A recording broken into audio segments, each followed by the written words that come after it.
We are live. Oh my God. What is up, everyone? We are back for the season finale recap of Calm versus Chaos. I'm your host, Richie. I'm joined by my co-host, as always. I'm Aleks. I'm also Alex. Thank you for joining us on our final live breakdown. We are so excited to be here with y'all. And we even have a legendary special guest. I hyped it up in the live chat of the finale that we would have a last special guest tonight. He mentioned his own name, so please welcome the winner of Survivor Whitewater's final season Legends, Christian Davis. Welcome back, Christian. The GOAT is back. The GOAT is back, yeah. Well, and look at his name, Richie's GOAT. I like that. Christian's muted. Is he muted? I can mute. Oh, you're muted, Christian. You're muted. No, you're good. Listen, it's Richie's GOAT because he drugged me through the game. I was his GOAT. So Richie took care of me through that, at least most of the games I play with him. Thank you. All right. All right. Yeah, so there's a lot of stuff we'll talk about tonight, everyone. A lot of really, really cool stuff. It is a finale, so, I think we should just get into it. So, was it really much content before the challenge, or really noteworthy to actually go over? The only thing of notability is Quentin and Tony talking on the jury about just the vote-offs and kind of like how Tony felt betrayed by Quentin and yada yada, and just kind of saying that Nolan is playing a really good game so far. That's really it, though. But yeah. Right, and it definitely is very valuable to get that insight from the jury, especially considering the fact that, again, with the jury in general, it is like they are the ones who decide what happens in the end game, and being able to see that insight as someone watching in. Like last season, I definitely tried to get content every single round of the jury, but I'm not gonna really drone on into it. But yeah, okay. I just want to highlight this. I did hear parts of this. I did think it was really funny. With like Tony and Q, there was so much shit I think that went down that I'm sad we didn't get to see. But them at least being able to kind of showcase this was pretty funny. It's one of those ghost stories that unfortunately you never really get on camera perfectly, but some funny stuff. And that's why we encourage people to apply for future seasons. You will have so much fun, and you will see all of the tea that we got going on. Yeah, Steib is super hyped for season 9. Yeah. Yes, I am. And one thing I want to tell you guys, if you did not watch the finale, go watch it. What are you doing? And go watch some of our other past seasons as well while you're at it. We have a lot of fun episodes for all of you guys to watch. Yep. So let's go right into the challenge then. Yeah. So the challenge is essentially the final challenge of the last season, where you have a little special little half triangle-like thing. You have to hold a ball on top of it, stand on one foot. Last one standing with their ball on top of their thing wins immunity. Safe for Nouveau. Losers Tribal Council, where someone will be voted out and will become the 6th member of the jury. And seeing this challenge come back pretty much almost right after New Blood, it was definitely an interesting one to bring back. I definitely did like seeing it back. It is a challenge that was only done once. Interesting challenge. That's the word of the week. Interesting. What do you guys think? I do like how it's more of a late game challenge than like an early game challenge. I do wish that we did make it a bit more harder, like having it be like a round kind of curve and not just a flat curve, because it is an endurance challenge, and I do like how we go like straight to like 1 foot and then eyes closed. But I feel like if we have like a more rounded edge to it, it'll be a bit more harder to kind of balance that ball. But you know what?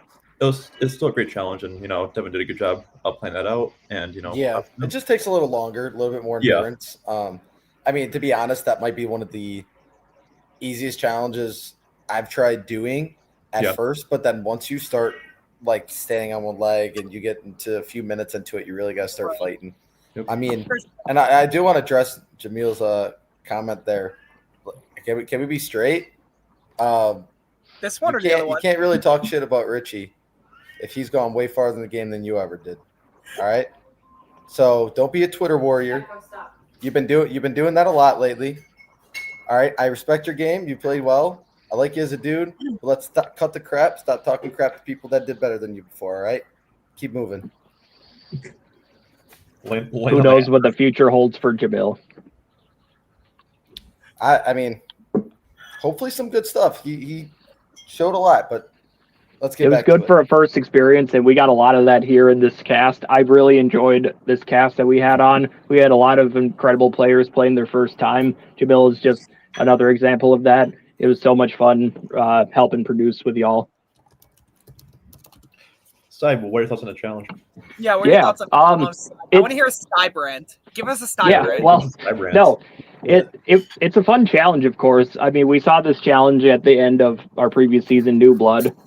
We saw Tylo Ren hopping around on one leg like a madman, and we didn't see too much hopping this time. Once you close your eyes via the twist of the challenge, it really can go any way, and it's a very fun challenge that we got going on there with that ball and those little cardboard inserts. So no, I very much enjoyed this challenge. Yeah, I like that. So let's reveal the winner, Richie. Okay, Christian, you have any thoughts about this before we reveal the winner, or? Nope. All right, the winner of this challenge. There we go.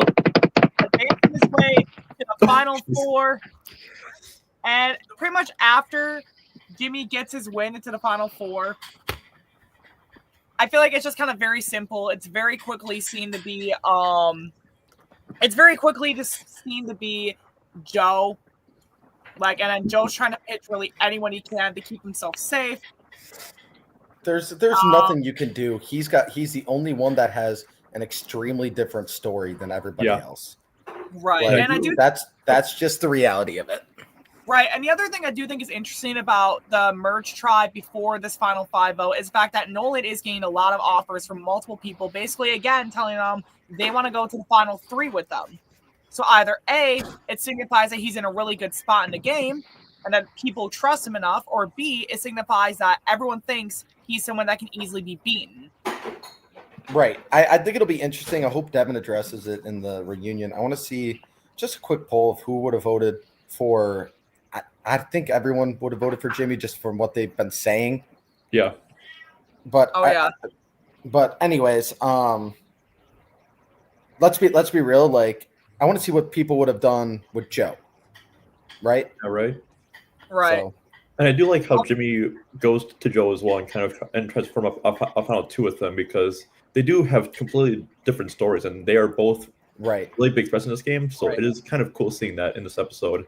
Because it kind of goes to a 3v2 then with, the three being Sam, Nolan, and Vinny kind of targeting Joe at this point because Jimmy has immunity. So it is pretty interesting to see how Jimmy kind of goes towards Joe and kind of tries to form something with him.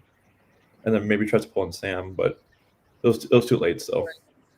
And then I know at one point, Joe, I believe tries to throw out Vince's name, to which Vince starts to get annoyed and he's like, why my name? Like, I did think that was a little funny. Sam is then trying to solidify an endgame plan with Nolan and Vince, where all three of them basically coming to terms with the fact that they believe with Jimmy and Joe, if either of them are in the final three, they're all screwed. Right. And the target then shoots onto them. I like what Jimmy says here about like talking to maybe Sam, that making up some lie to try to convince Sam. I don't know. I mean, Sam was a pretty paranoid player. He might have just fell into it. It would have definitely been the right move for Jimmy in that scenario to put himself in a better position to make the end. However, I really comes down to it. Like, I don't know if Sam would have flipped that vote or not to Joe. And at the end of the day, it might have not mattered. So at that point, is it worth taking your name off of another vote? I don't know. That's like Jimmy said, who knows if it works, but at some rate, you got to kind of attach your name to the votes that happen. And although it might not be your number one thing, you do have to do something, and you do need it. You don't want to, at the end of the game, start saying, oh, well, you didn't vote for this guy. You didn't vote for that guy towards the end of the game. That's not normally how you want it to go. So I don't blame him for kind of not going that route and not pushing for Joe a little bit more. It just at the end of the day, if Joe didn't have an idol, he was kind of shot. Just his story was too pure. I mean, we already saw a whole group of people vote him back into the game. Yeah. You want to put him and sit next to him at the end? Right, and I did definitely say earlier in the season that the Outcast Tribal borderline kind of felt like a mock final tribal council where both tribal councils, you have to try to convince a group of people to give you what you want. Outcast, you have to convince them to vote you back in the game. The final tribal council, you have to convince your jury to vote for you to win. You have to convince your peers to vote for you to win. And Joe pretty much had experience with getting his people to vote for him the first time. I'm surprised no one really thought that and thought if he got him to vote from the first time, how could he do it the second time? You know what I mean? So I definitely do think that Joe really had a really great shot to win. So yeah. Kitty, this guy's funny. It's funny. All right, well, I think we just go right to tribal and knock this one out. All right, so we do get to tribal council. Tribal council, I don't think, is there really a lot to talk about with this tribal before we get to the actual vote itself, or is it just kind of the usual? No, it's pretty much, the three, Sam, Vincent, and Nolan just kind of know who they're going to target at this point. It's not really a big surprise really either. So, no, I mean, right. Like we talked about, I mean, we kind of just went through it. Yeah. It is what it is. You weren't stopping it. Yeah. During the episode, if there was another idol hidden, there wasn't. Nope. At a certain point in the game, I don't reveal when or what or why, but there is kind of set into place when idols go in the game, when they go out of the game. It is a trend. It is something that is consistent. It's the same every single season when we do certain things. So if you're able to kind of anticipate that and learn that, that's maybe some advice for future seasons and maybe a reason to go back and look. Or at least, I mean, YouTube has this new AI. You can start asking it questions about different episodes, stuff like that. Like, I don't know. Enjoy doing what you want to do, but I know it's a lot of seasons, but it's been pretty consistent. So never question that and maybe anticipate that into your gameplay a little bit. Yeah. Yeah. At this point, the final three matters more than ever. And as y'all were saying, the two biggest threats in this final five were absolutely Jimmy and were absolutely Joe. And this challenge was a must-win for both of them. Shout out to Jimmy for getting the three-peat like Michael Jordan. That's really friggin' sweet to see. It was a must-win for him. He secured a spot for the top four. But, yeah, for Joe to be able to work himself out of that hole, not just being the only Filemu original tribe castaway left, but also just in an extension of that, having so many people on the jury that could potentially vote for him in the end if he were to make it to final three, it was pretty much formulaic for the remaining castaways to make the decision on Joe. It would have been tough, but if I was Joe, I probably would have tried to spin my way into convincing Sam into trying to get Nolan out, because Nolan has been playing a very good social game of working his way into these relationships, but also not trying to get too much heat on himself and trying to keep it low key and, as he says, bull around. And, he hardly got any votes, as we saw throughout the earlier portions of the game. That could have been my reasoning to try and, if I was Joe, to try and get further in the game. But yeah, at that point, it was pretty well made up. Yeah. Well said. I don't know, Jimmy, if that was the first three-peat. I feel like Colin might have done that, but anyways. Honestly, I'm not sure. It really depends, because I'm trying to remember which ones Colin won. I know Jax was like pretty scattered in Legends. I know Christian, I thought you won like 2 in a row at one point, but I did two, tanked 1, 2. Okay, so there was like a gap in between, yeah. Yeah. No, it wasn't me. It would have been Colin. I thought it was last chance with Colin, but yeah. Yeah, because I think the people who have like the record for most challenge wins is you in Heroes vs. Villains, Jack DeMan in Legends, and Colin in Last Chance. Did Tegan win all 3 in a row? Who? Tegan? I think just 2. 2. Oh, I No, thought you had Tegan- 3 in a row. Yeah, Okay. no, Tegan and Isabella, because the girls' side was like 3, which I think currently it's only Brienne and Taylor from last season. Jamil, we used to have a wiki page that might come back because that had all the stats. Like when I tell you, Richie used to have the most ridiculous stats on there. He knew how many times I said the word shit. Like it was unreal. Like okay, well the little wiki page we had for it was such a bitch to edit. Like it was the little wiki. I mean, we still have it. It's just in Google Docs, but right. Like maybe we'll make something like a stats. I kind of did something like that for voting history. We'll put a poll. We'll put a poll out there and see if people want it to come back with AI and stuff now too. We should be able to like throw what we have into Google Docs and. Richie is our AI though. I was gonna say like I basically made it, so, practically. Like no, seriously though, like Richie, I actually I did make a voting history thing about it for all the seasons because most of it I made. Yeah, that was actually really crucial to see. Like looking back and commenting, making sure you knew who voted for who. Like you had that for every round. That was actually really helpful. But honestly, more. Let's get back on track with the season. Yeah, we will get back on track. Let's talk about who gets voted off this round, which by vote of 4-1. Thanks, Mitch, for spoiling that, Alex, for the drum roll. It was Joe. Joe, 5th place, 6th juror. So close and so far. I was kind of, exactly, Steib, like the little unicorn. Oh, yeah, that guy was like the hero of the season. Yeah. He really was. Kayla, welcome in. You could see how much back if you rewind back to when the Outcast twist was revealed and when the Outcasts were able to get one person back in the game. You could see how much it meant to Joe to be able to get voted back in from the Outcast tribe and to get back in this game. And you could just see the fantastic game that he was able to play to be able to maneuver his way in with some of these Vivese players once certain key eliminations happened. And it was really good to see Joe's resurgence in the game. Yeah, Joe's definitely a hero, Dev, and definitely a unicorn too. Like, we don't get a lot of heroes on this. We either get people who really just don't fit the mold either way, or villains. I mean, we definitely have a few of those. I wouldn't know anything about that. I think Richie, you might, but other than that. Did you just say you're not a villain?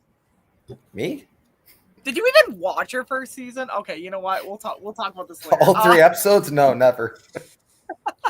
That was such a wild season, though. Like, anyways, let's get back on track. We can talk about this later. No, I need to do a live stream someday talking about all the lore. We need to do a live stream. That would be like 10 hours, dude. Holy shit. Where we talk about the first season we did in Whitewater. Jamil, Richie, where's my hammer? Oh, yeah, I'll get that. Hang on. Yeah, where are your props, Rich Dog? What the fuck? I can get my props. You know, it's been a long day. Everything's so off track right now. It is insane. Here. Richie. I can multitask, Aleks. Let's get back to the second. Let's get back to the next challenge. I am about to. Somebody start the counter. I am about to right now. Jimmy? I don't think so. Okay, so we do get a lot. So we do end up getting the final challenge of the season, Final Four. And essentially, the Final Four has to get these little like cards, like matching cards. They have to match them one by one. And then after they do that, they have to toss balls into a bucket. And then you have to run across the long area to grab some crepe paper from last season. Crepe, whatever it's called. I keep forgetting. Crepe. You got it. Some great paper. some really great paper, yes. And then after they do that, they have to untangle it, go to the end, and solve a puzzle. First one to solve that puzzle wins immunity. I definitely like a lot of aspects of it. Vince, I remember even saying in the live chat that Vince basically like running around with those streamers behind them was like something borderline cinematic in a little sense at the angle I got. I remember thinking that was really cool. You could have done like a little like slow-mo on that or something, you know? Really put like some like crossing the finish line. That was like, pretty honestly, crazy. If it wasn't for the fact that like Vince got so close to the end, like if we would have made like a trailer for the season, like I think it would have been really cool. just to have that like slow-mo of like Vince, for like a couple seconds in that trailer. Like, except for when no one sees that until the last episode and it's kind of revealed. Right. But well, exactly. That's the other part. The one thing I will say, Richie, is that you were trucking it during that challenge filming. I don't think I've ever seen you run or move like that in my life. And I've seen you challenges. I told you in Fans versus Favorites, Christian, I told you in Fans versus Favorites when you hosted it. I'm fat, but I'm flexible. I can run like hell. But then also, like what Devin said here, it wasn't a puzzle this time. It was something just to switch it up. We like to do that maybe more in newbie seasons. We like a little bit more consistency with stuff and make it more about the game players during the comeback season. So in a season full of new people, it's an opportunity a little bit to try some things different. Definitely love the puzzles aspect, but it's kind of a puzzle in its own sense when you're doing multiple stages because you have to do multiple things. So you could consider it one big puzzle. It's not necessarily that, but it's an obstacle course in its own way. So Dan doesn't like the ball toss. And I do like the idea of keeping everything fresh, as we were just talking about before, adding new stuff to it. I think as we've said a lot the last couple seasons, the more new stuff we add into it, and it keeps it a little unpredictable, so it keeps players on their toes and not just assuming what's going to happen in the end game, which I think can be very valuable in the game. It can even give a potential chance to someone who, again, basically like it gives them at least a chance so that they know like what they don't know what's going to happen. Yeah, and like Devin said, sometimes you got to do things to kind of get the clock moving a little bit. It's fine. Yeah, with the But so kind of talk forward from there, Rich. What do you think?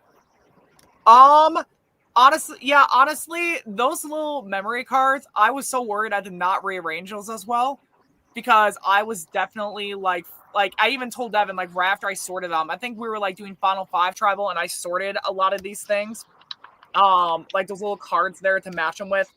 And then when I saw Vince, they're like somehow magically a bunch of them were next to each other. I literally, my jaw dropped. I'm like, Jesus God, did I not do that as well? Because I dumped them all out, turned them all upside down, mixed them up around. I did not know which ones were which match. I did not see the pictures or any of them. I mixed them up on each table. Richie, you did good. You did good. Let's move on from this part. Yeah. And Steib, Aleks, anything you two gotta contribute about the challenge before we reveal who won? I find it fun having Vinny win this challenge because he's been so close in all the challenges, and him winning this final one really, builds his resume because he hasn't won a challenge at all this season, and just having that thing around his neck is just huge, just for being in Final 3, and it does make it a tough Final 3 then, because Vinny has had a really great social game. Now he has some kind of resume for his his challenges and yada yada. So good for him. Great time to win, of course. Gets you a spot in the Final 3, and a good challenge as well. Yeah, Jamil, there's no challenge someone forgot to set up. Nope. All right, cool. Thank you for clearing that up.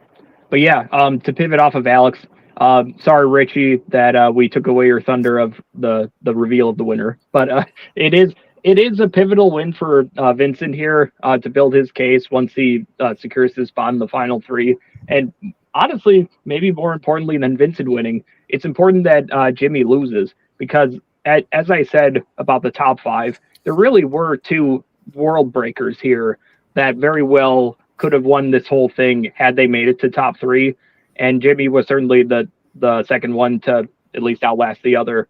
And we love challenges we love all the challenges that we do, and we got a lot of fun ideas that we do, and to be able to combine them all into one last final amalgamation of challenges, it is fun.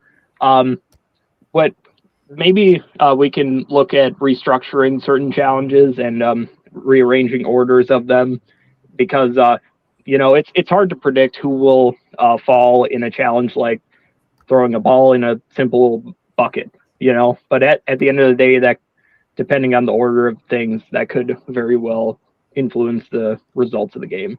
But absolutely, congratulations to Vincent. Yeah, and Final 4, and definitely come from my experience, Final 4 is one of the most important challenges to win, in the game because it guarantees yourself a spot at the even if it's a final 2 season, it guarantees yourself a 1 in 3 shot at winning the game, where pretty much anything could happen at that point. Like even if you think you're going to be seen as the biggest threat, you get situations like Cabin Fever, where maybe someone will basically make the wrong choice and take you to the end if your game's that good. But you never know. So yeah, we did kind of talk about who already won. Vincent. I just realized I didn't change that now. But anything else we really got to talk about before we go back to about the challenge? Or anything we want to talk about the challenge? No, the challenge. Let's relax on the challenge. Like the challenge is fine.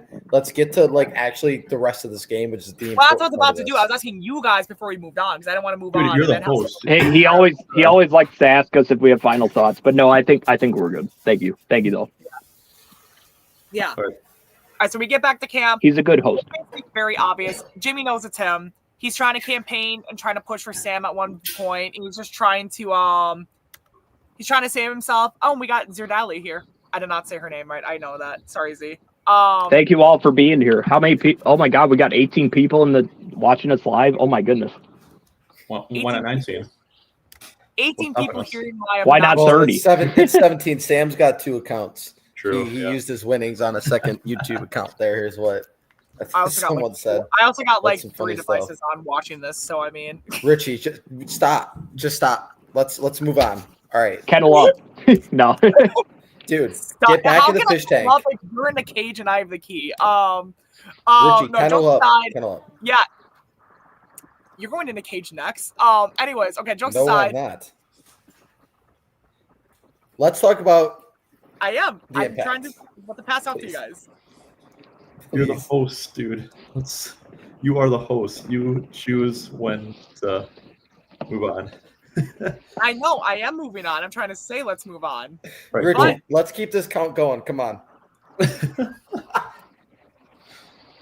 gonna mute you. So okay, pre-tribal stuff. Let's get into that. You know, of course, Jimmy is the lone, man standing now. The lone wolf.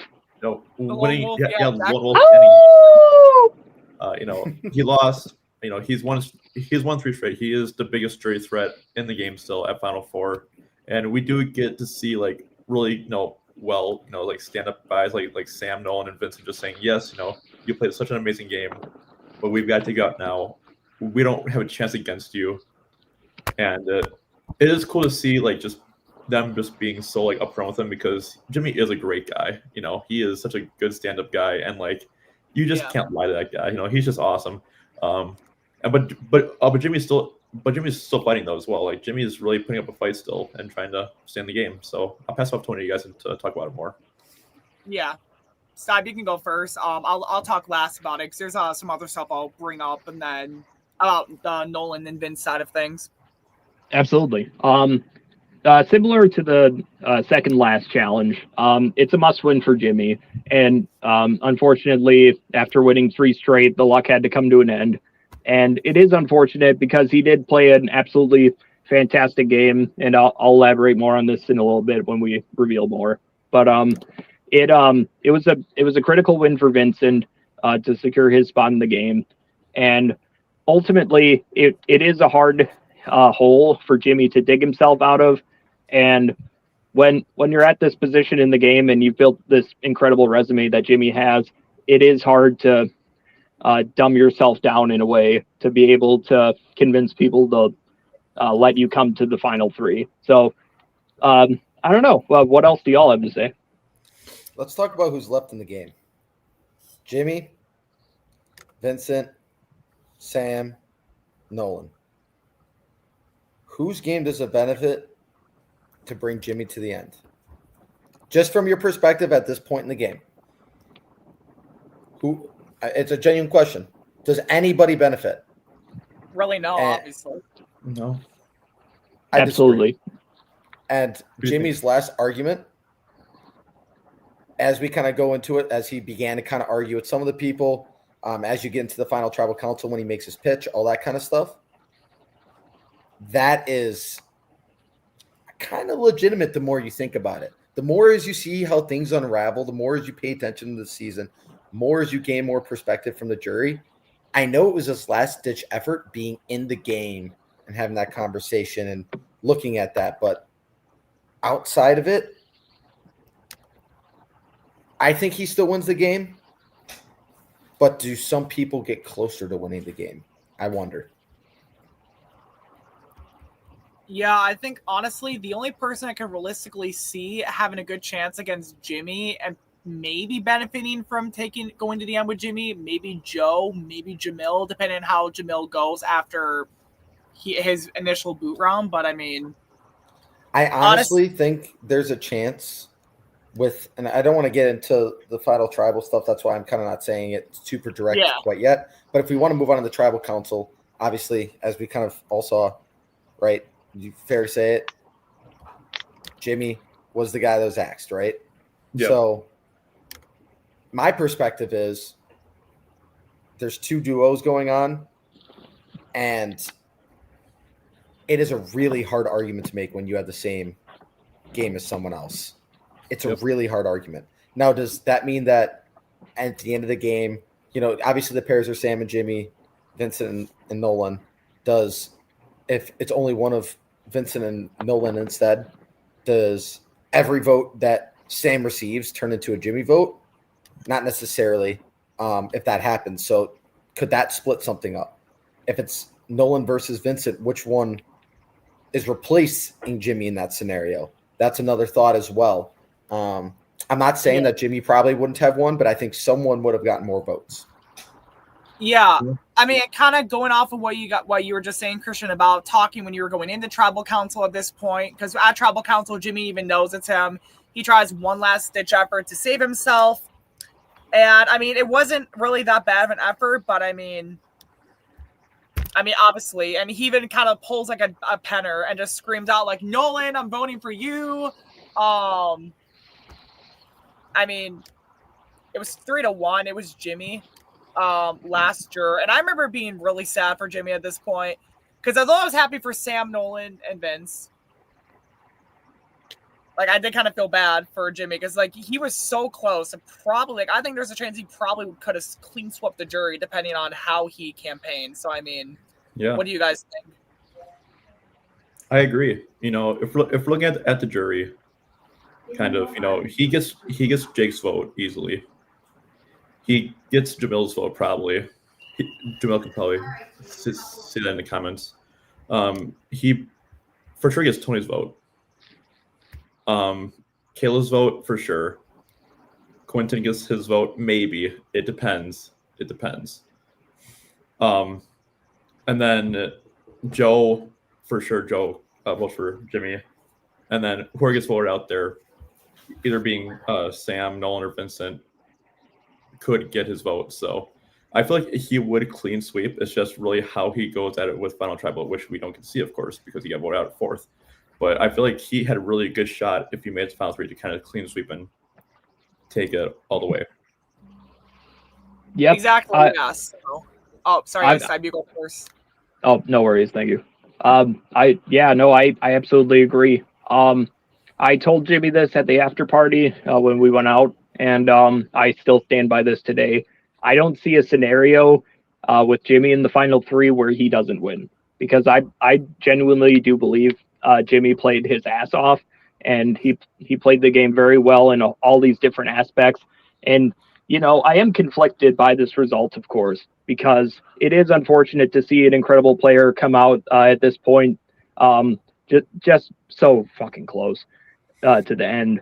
And it absolutely was the right move for the remaining final 3 members of the game, because Jimmy was such a huge threat in all these different ways. Part of me is a little bit of healthy selfish, because I also came in 4th place, and now I can say that Jimmy came in 4th place along with Tyler Wren, and I can say we're 4th place buddies, but that's just me. So. Christian, technically we're like runner-up buddies, Christian, right? Richie, can you pull up Jamil's comment again real quick? I want to address that, because that's not. I don't agree with that. There's like Jimmy running the game, the first one. Oh, here we go. Yeah, I see it. First off, running the game is kind of an arbitrary perspective, just off the principle that you all were actually pretty conscious in the game. So it's hard for any one person to run the game. So I'll agree with you on that. Like, was he playing in a miraculous game? Yes. With that, 3 immunities made it so people had to play with him. Well, no crap. That's why immunity is part of the game. Part of the game. If you suck at challenges, that is a weakness. That is not something that you take away. It's out. Part of it. It's outwit, outlast, outplay. You have to outlast them in the challenges, outplay them in the challenge, outwin them in the challenge. Whatever that challenge has to do, that's part of the game. So we can't knock him for doing something right in the game that is literally built in and is part of the game.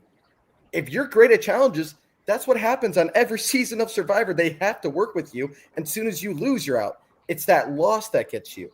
But he was at a point right now where it didn't matter. If he wins at 5 or he wins at 4, he's going to the end. It literally would not have mattered what you all had to say. And I think that's the point of where you draw the line between running the game or just asserting some level of dominance.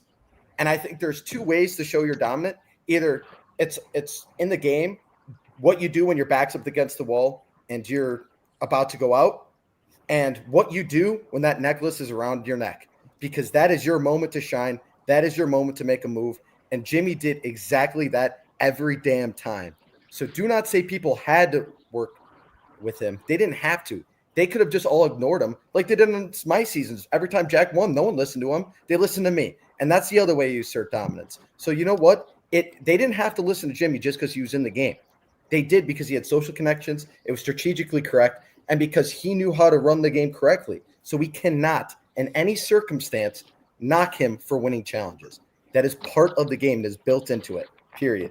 Thank you, sir. I just want to bring up when they were splitting votes in like the early merge, Jimmy was the one kind of orchestrating these split votes, being like, tall guys vote for this person, small guys vote for these persons.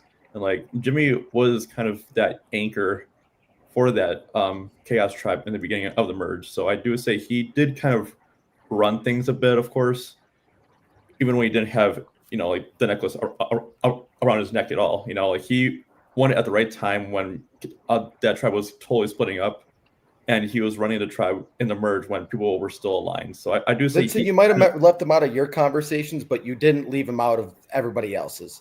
And that's what I think needs to be apparent, is just because he might not have been talking to you or Nolan or so on and so forth, he was talking to everybody. And that's part of the reason why I think the jury was catered to him so, and looking at him in such a good light, was just simply because he was having those conversations. And that sometimes is all it takes in this game, especially at this point in the game. So I wouldn't necessarily call you were leaving him out. You guys were in an alliance and you were trying to keep him where you wanted him to. He just didn't sit put. I'm not saying Jimmy played the perfect game. Clearly he didn't. He would have made the end and won had that been the case. But that's the point I'm making, is I don't like using the ideology of he won idols and people had to work with him, because that's not the case. It's not the case at all. And when you guys did try to cut him out, as you should, because you should, as a player in the game, try to disconnect the power from the guy winning immunities every time, because that is part of a strategy, and that was good by you guys. He didn't allow for you guys to just go to everybody else and impose your will instead of his as well. He also made his own claims. And so I think we have to acknowledge that as well. I feel like you're just making a really good pitch for him to come back for, a second chance. I will put my hands up right now. Dylan, if Devin and Christian want me to, I will literally jump in a volcano if it means Jimmy will be back in the game. Please let Jimmy come back, please. I guess we're going to Hawaii then, Steib. Yeah, we're going out of state. Yep, Steib, there's some things I just don't expect. That was not it. I think we have officially identified the biggest Jimmy stan that there is. I'm just defending him. I don't like certain parts of the game. It could be anybody. I'm trying to be unbiased with that part of it. You might be the biggest fan of one player I've ever seen since Richie, and we don't have to get into that. But, You make good points, but I have been waiting for this day. I've been waiting under embargo, waiting for this final breakdown. And yeah, no, absolutely. No, this season was absolutely full of fantastic players. And I don't want to discredit any of the other 15 players that also gave it their absolute best. Right. And who knows who else could come back and who else has their own different stories to tell. Absolutely. But I'm telling you, I clocked it once I saw him at the first table that me and Richie were in charge of with the waivers and stuff. I clocked it there. I was like, he's the one to watch. I'm actually kind of salty that he wasn't on my tribe to begin with, but no, that's okay. Yeah, right. Yeah. Two people I clocked to watch early on were Nolan and Real, Kayla. totally true. So true. Good. One thing I will say with Nolan is that I do think it's very interesting that the entire time he's being told he's getting to the final three somehow, some way, and now we get to the point where, they're in the final three. So I mean, I do think it's pretty interesting that when we do get to the final three, talking right before final tribal,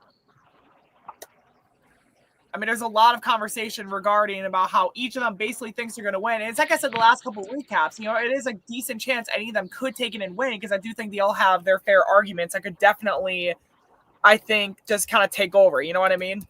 Yeah. What do you guys think? I agree. I mean, I think at this point, especially when we kind of did the pulse check with the jury prior to tribal council, I do think there was a lot of votes in the air. I do think a lot of people fell back on what they felt initially just because they were so conflicted. Because I think Final Tribal, all three of them at some point struck a chord with someone they went at minimum. That was a good point, and that was a good move. But we'll get into more of that. Yeah. All right, Richie, what's next? Dan, I've been repping the pink tribe since the beginning. Come on now. Exactly. You have. The losers of the season. It is unfortunate for Philemu, and that goes back to the what if. That goes back to the what ifs. Oh, that goes back to the what ifs. Tribe is what ifs. Yeah, because what could have happened if they won a couple more challenges? But I digress. Let's continue. Right. So I think we should definitely talk about now final tribal council. Basically, the one point of the game everyone tries to get to. You did. Everyone tries to get to this point the entire season. However, only 2 or 3 people, depending on the season, get to this point in the game. And I definitely think that it's very interesting that we do get this unique, because most seasons we don't really get final threes where anyone could win. Like last season, we kind of had us where there's a good chance any of those final 3 could win, in my opinion. And this season, we get another final 3 where either of them could win if they really kind of campaign their case correctly. And I really do like that. Like I like it when they actually unpredictable. Was that not our Jimmy or something? Oh my god!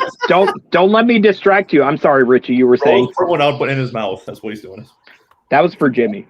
Don't let me distract you. I'm sorry. I didn't even see what happened. I was zoned out. That was oh my god. Bro just poured one out. Yeah. Down the That's my job. You didn't tell me we're drinking. Okay. Motherfucker, we drink every episode. What? No, you know what? I'm kidding. You know what? Okay, you know what? So, Alex, he's getting the real hammer this time. I'm not going to. No, I was gonna do a drinking joke. It's clobbering time. Final tribal council. What the fuck? It's clobbering time. Hey, as Jamil said, it's time to kennel up. Let's get back on track. There we go. Ben's saying he would never drink on the pod. Where the hell are you, Ben? We'd love to have you on. You're like the South Park. He's like the South Park episode where shit's coming out of their mouth. It's the finale, man. We gotta have a good time. Final tribal council. Guys. Okay. Final tribal council. Like I'm gonna say in the last minute, I got a lot of interesting campaigns where a lot of very interesting campaigns taken by Sam, who tries a campaign on basically legacy and redemption. You got Nolan, who's basically pushing for the fact that he controlled the game in massive amounts. And there's also Vince, who tries to talk about the information he utilized to try to get himself to the end and try to persuade people to go at each other, to leave him be, and to let him slide onto the end, which 3 unique paths to the end. I think it's a very decent opening statement from all of them. I don't really remember anything notably bad. Yeah. Any of them? I mean, is that? Yeah. Unless I missed something. I don't think anything bad. Just want to curious, if you guys had a grade all 3 final tribal performances before we get into specifics, what would you say? Just give me a letter. No reason why. We'll talk about the specifics, but I'm just going to go through. We'll start with Sam, then go Vincent, and then Nolan. Just go through final tribal grades and why. Richie, why don't you start with Sam? Like about like his entire final tribal or just the opening statement? The entire final tribal council. Before we get into it, no definition, just letter grade. Sam, if I had to give him a grade flat out,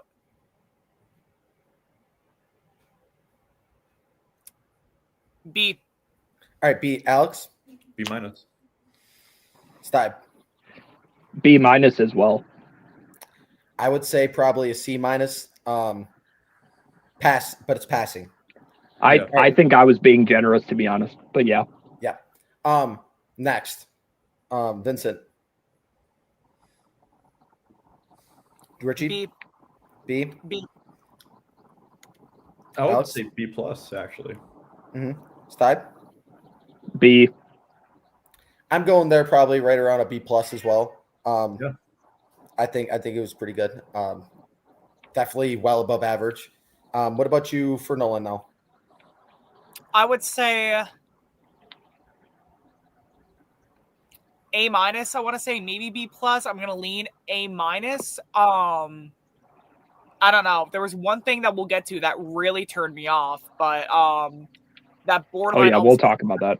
But we will talk. I will definitely talk about that because I will talk about it when it gets to that point. I forgot what it was, but we will talk about it eventually.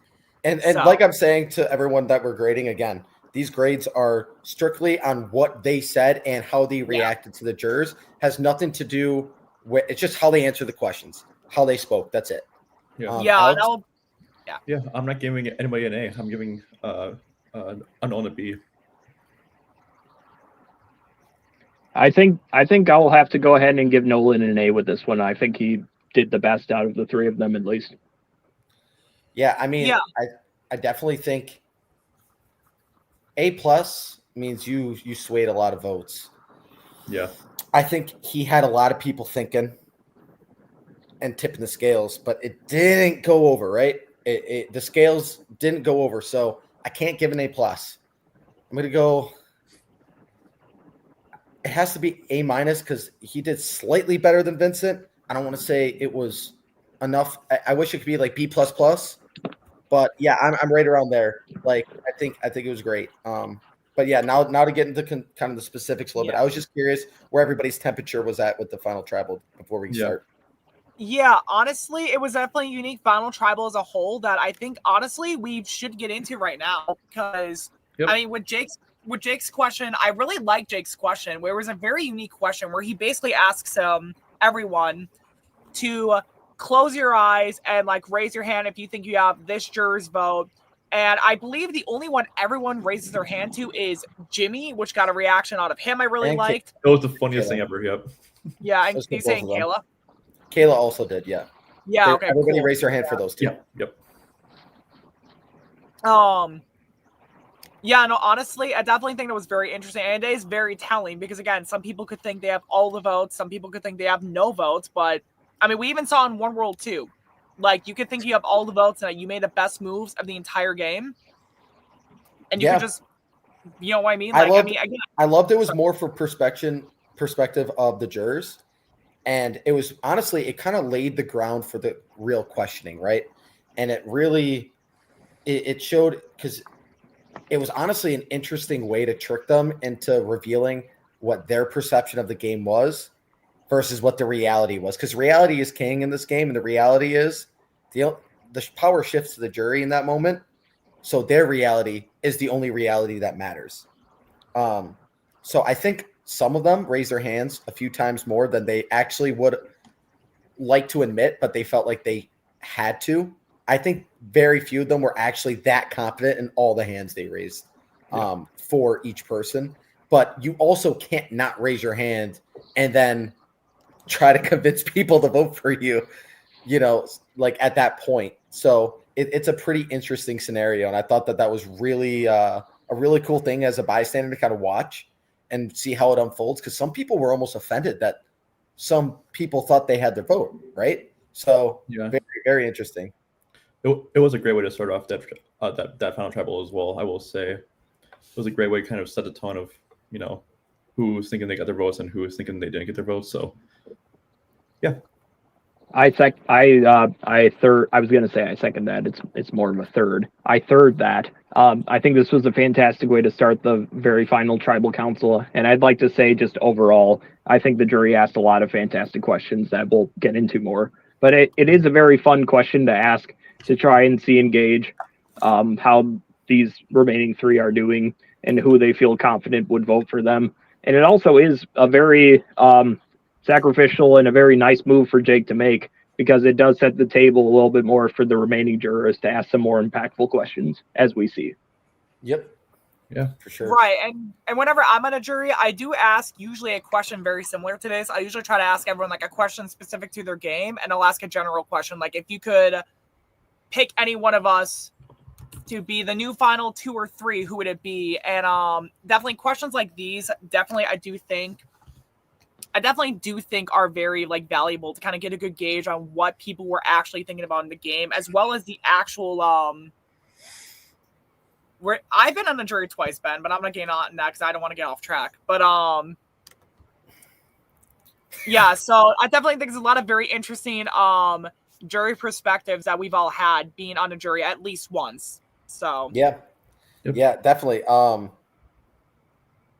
Yeah, I guess I was once. Okay, sorry. Well, I was twice, but no, I think Actually, you were twice. on twice too. Twice, Yeah, I was yeah. about to say we were both twice. They were once. Anyways, not So important here. So I think one thing that I was really curious about for y'all's perspective, did anybody's question surprise you?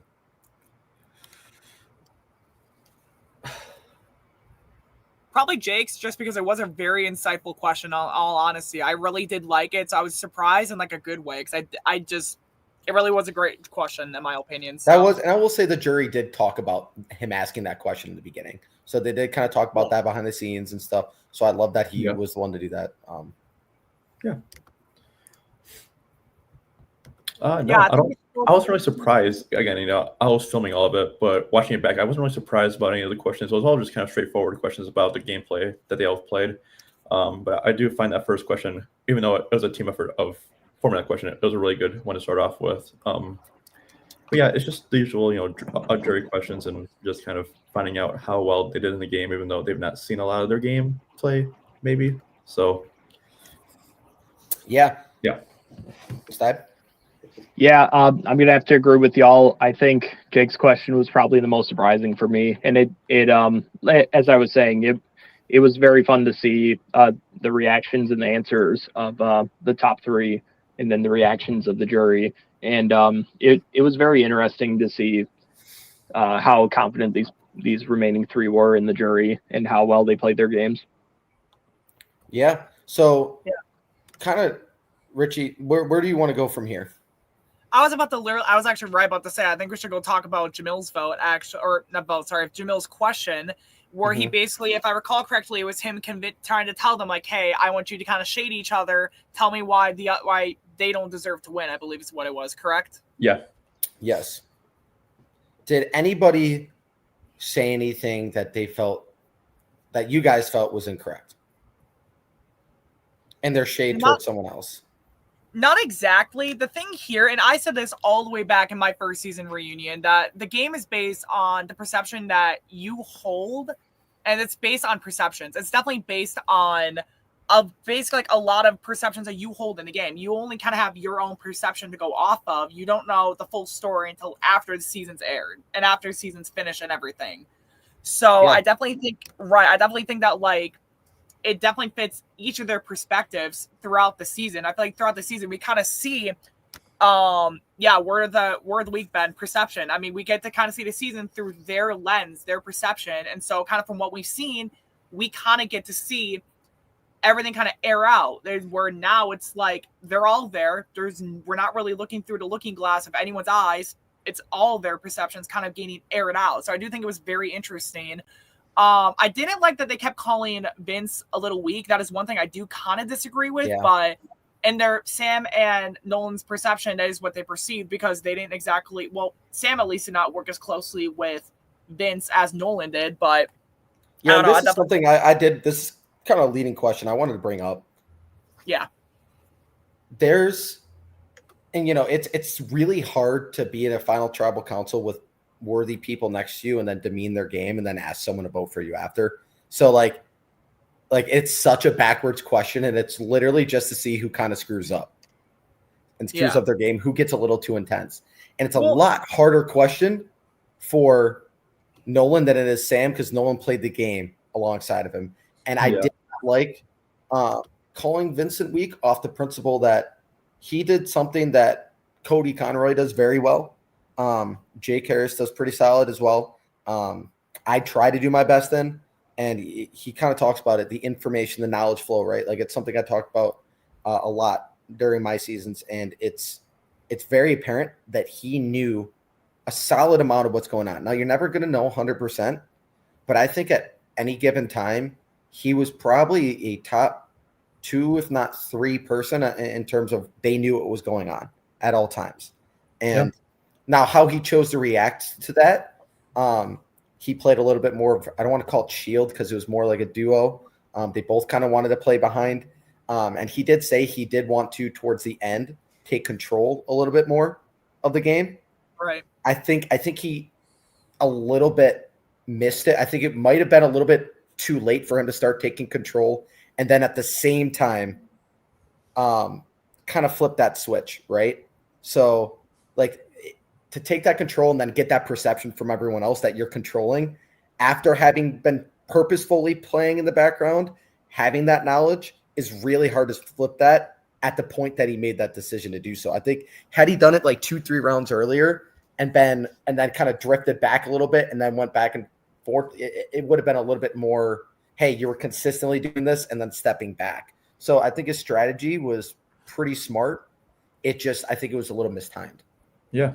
And I agree with that. For me, I can never perfect the flow of communication. I can never be the one, gaining all the info. I'm always one telling all the info to people, which we've seen a lot of times. But just the way that Vincent did it was really good, because no one really expected him to do anything with the info, but he was really relaying it to a lot of people in the game and kind of trying to see if is this the right time to do a blindside or do we hold off on it? Right. Like, sure, he wasn't in command of the people, but he was getting all the info and kind of sharing it to people around the game. Right. He was controlling the flow. He knew what was going on, and he was able to make genuine strategic moves based on the correct flow of the information. He wasn't wrong a lot. Yeah. Which is very, very rare in this game. Now, he didn't have, I wouldn't say he understood everybody's reasoning or any of that. Like, no one does. But I think weak is not a strong term to describe him, just because he's purposefully playing. Like, that was his strategy. Now, it's not the strategy I impose, but it's not one that you can ignore either. Yeah. I do want to highlight one other thing about Jamil's question. Sam calling Nolan playing second fiddle to players isn't really the most truthful way, because Nolan was in control of his alliance of Vincent and Quentin. Sure, he was kind of playing fiddle within the six-pack alliance kind of on the Chaos Tribe, but once they split off, Nolan was in control of that alliance the whole time through and through. Sure, Quentin wanted to play a different game and not be third or fourth fiddle with them. But he was still, controlling a lot of that, middle of the merge voting. So I did find that kind of not true, really.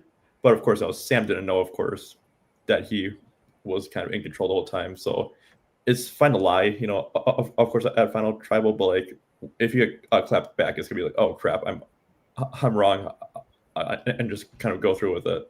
Yeah, like you said, it's okay to lie. Final Tribal, if you get caught in a lie, you're done. You lose. Donezo, right? But Sam didn't get caught, and he did. I don't think he was 100% honest even with himself at moments. I think nowadays he might even say something different, but it doesn't matter because he said we needed to, right? So, absolutely. Yeah. No, I think that's a fair point. I think Sam trying to downplay the games of Nolan and Vincent, it's really expected. And, lie that's a fair way to take it. And really, ultimately, it's spin, because at the end of the day, you're competing against these top 2 and the top 3. You want to spin your game to look better than theirs, of course. So I think it was absolutely fair for Sam to say what he said. Yeah. Yeah, and Jamil, I think what I'm speaking to with Sam, I think more of it was like there was times where Sam was saying I was up playing my paranoia. I was in the boots with those confessionals. I could see the looks in his eye. That guy was shitting bricks at some points. Like, he was not up playing that when he was in a room by himself. He would have been, grabbing the balls like he did in that one scene. He would have been doing that consistently had he not been somewhat paranoid consistently at certain points. So that's kind of like my thought process was, did he have one moment of that? Yes, but he kind of said he was doing it the whole time.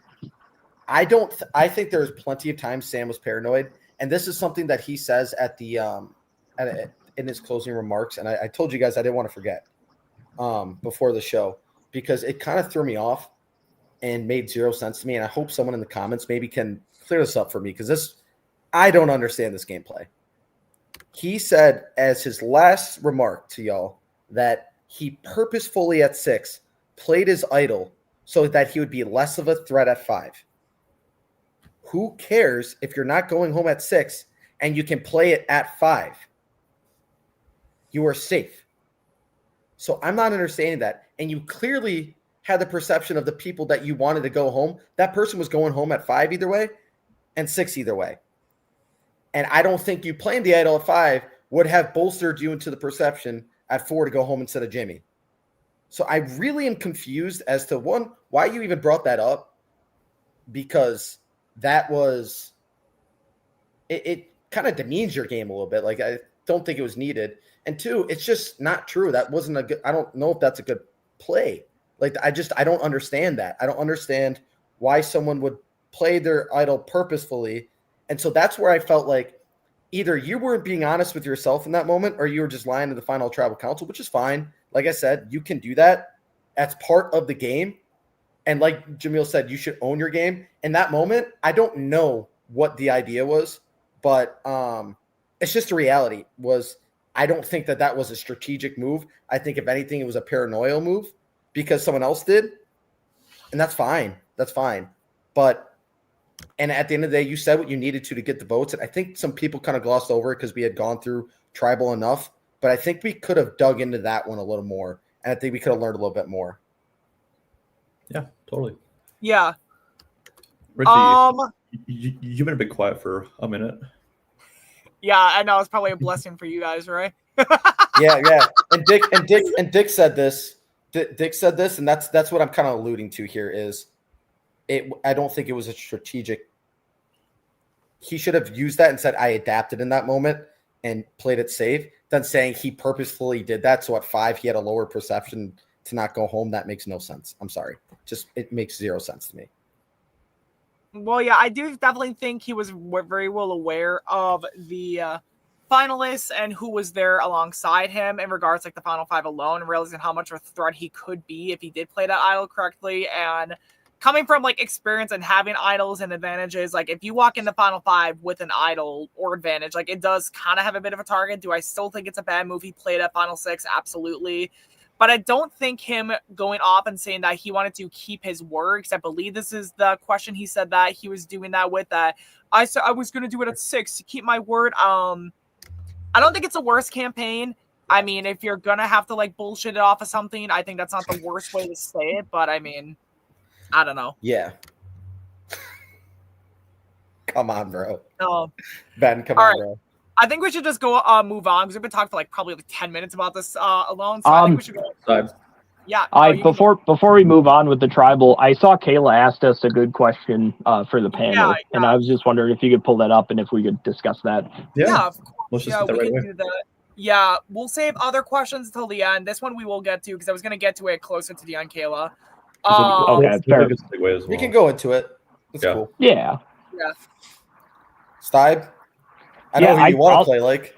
Yeah. No, well, that's fair. But you know, how I want to play the game is certainly different than how I actually play the game. And my answer to this question will actually be pivoting off of what we were just talking about. I kind of probably play this game like Sam does, because in the very limited instances where I'm playing this game in my 4 seasons and I'm actually in a state of control and I actually am like, okay, let's get this person out, yada, yada, yada. But then like in more instances when I'm very much not safe, like directly, or where I believe that I can also play as a paranoid individual myself. As we saw in Captain's Curse on that first episode, post-tribal, I actually ended up finding a hidden immunity idol. And at that point, with the twist of the theme of the season being Captain's Curse, I was actually cursed in that round specifically. I was going to get 2 votes to my name as opposed to whoever else would vote for me. I would get an extra vote to my name. So I was already, because I wasn't safe from the challenge, I was already paranoid enough for me to stumble upon this idol and to play it on myself like that, and to just say, you know what, hey, let's just cool off. Let's just stay safe for 1 round. Take it easy. That meant the world to me. So I absolutely understand what you're going through, Sam. I know he left the chat for a moment, and maybe he's back in the chat by now. But yeah, I absolutely understand your paranoia, sir. Yeah, absolutely. Yeah, Richie? I'll go next, actually, because there was a question that Devin, or not a question, there was a comment that Devin said earlier that actually got me really thinking into it. And I had gotten this perception during the game about how I probably would play someone like Sam. In a sense, probably like maybe a little bit of all the Final 4, to be honest, but I feel like somewhat more like Sam in regards just to like that level of paranoia, making sure that you are covered on all ends whatsoever throughout the game, no matter what happens. And I mean, Devin definitely even kind of mentioned, like, Sam and I in both of our final tribals, like, we had basically very similar final tribal pitches. Sam's worked a little better. Granted, he also tried to campaign his game a lot better than I did. But, like, Devin kind of outlining that in a comment earlier, I thought that was very interesting. It got me thinking, like, damn, like, I probably do play a little bit more like Sam than I probably would have thought. So that's my perception. Maybe I'm wrong. Maybe other people have different perception on it. But I thought it was very interesting that Devin brought up. So, yeah. Yeah, my game kind of resembles a lot of what Jamil's game was. A lot of flipping of votes and a lot of pitting players against each other, even though they're not really, going against each other in the first place, really. My game always revolved around, hiding my threat level as best as possible, and then, not really trying to get out the big players, but getting out people who could be a threat in the long run of the game. And I feel like me and Jamil kind of play the same type of game, and Jamil did a really good job pre-merge and fades out post-merge just like me. But yeah, yeah, I think if I were to play, it would be like Zerdelli, because I'm retired and I'm never playing again. So we're gonna go with that one. there you go. I like it. I see different aspects where I could see a comparison from a few different people, and I've had some people who've seen it all kind of give a few hints here and there for some people, and the other, I don't think there's really a perfect match, to be honest. I think I just kind of do it in a way that I don't know. I think you could say at moments I will be as spontaneous, as crazy as a Sam, or a Jimmy. I'm going to be very loud as Jimmy. I play the game very in the confessionals as out there as a Nolan, as a Jimmy, as a Kayla. Like, I'm just going to be sitting there talking kind of my crap. I kind of am out there just stirring the pot a lot, but then I also have kind of a similar perspective of Vincent with the knowledge flow and how I'm getting and making my decisions. So kind of the behind the scenes, what's actually going on in my head is more similar to his. And so although my character would be a lot more of a mixture of everybody else, how I'm paying attention to the game would be a lot more similar to like a Jimmy or a Vincent versus like a Nolan, who I think I will portray myself closer to in the character side of things. But at the end of the day, I just don't think it's a fair comparison really for anybody fully. yeah. With that being said, I think we should move on to Tony's question, which, not going to lie, Tony's question was, for me, as memorable as his game. I hope that joke actually landed with someone. All right. I do kind of remember him kind of basically talking about like his blind side altogether. I don't know, Alex. I was gonna pass off to you anyways, but it's just one of those like generic, found trouble questions, and it's good. It's good to get what the jury thinks about. What the players think about one another, and like it's a fine question. It does kind of resemble how Tony's game went. His question, so what was it specifically again? I forget what it. Let me look it quickly. Yeah, I was supposed to, you forget. I think that might be the craziest celebration. I'm just speaking for us. In our defense, we literally had 30 minutes between the end of this episode and between the breakdown. Yeah, normally I was like zooming through at double speed, like we were rewatching the final tribal, just like trying to remember stuff. I was prepping a lot of stuff. Jamil, it was a very eventful we need to get a video of that. Richie, pull up Jamil's last post. Oh, it looks like Matt Essman's in the chat. What up, Matty Ice? His last thing. Also, Matt Essman, love you, brother. Miss you. Yes, Richie, I would love to get a Richie's top 10 least favorite Survivor Wisconsin. Just Survivor players in general, because let's be honest, we know it's all going all the way back to Rob C. But that would be hilarious. Who? Dude, Michael Garcia, would he be number one? Anyways.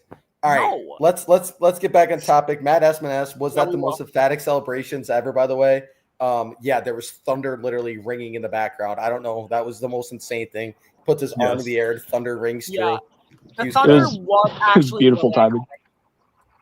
It could have been iconic for anybody winning, but yes, to see Sam win this game like that and to come close in other LRG experiences, it kind of does make you feel good.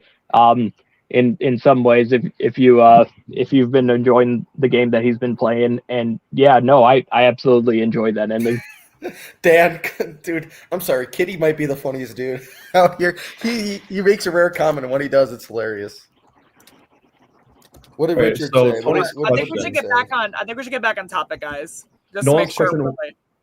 Nolan's question was just to Nolan about his vote off and why they turned on Quentin after that vote off. All right, thank you. Yeah. Dick said something very important that Devin commented about. He basically said Jimmy explained Sam's game during the Final Four, so Sam could have just echoed his remarks, and that's that. I think that's a very good point. I think Sam, overall, I think there was times where it just really was getting jumbled up from the questions and stuff like that.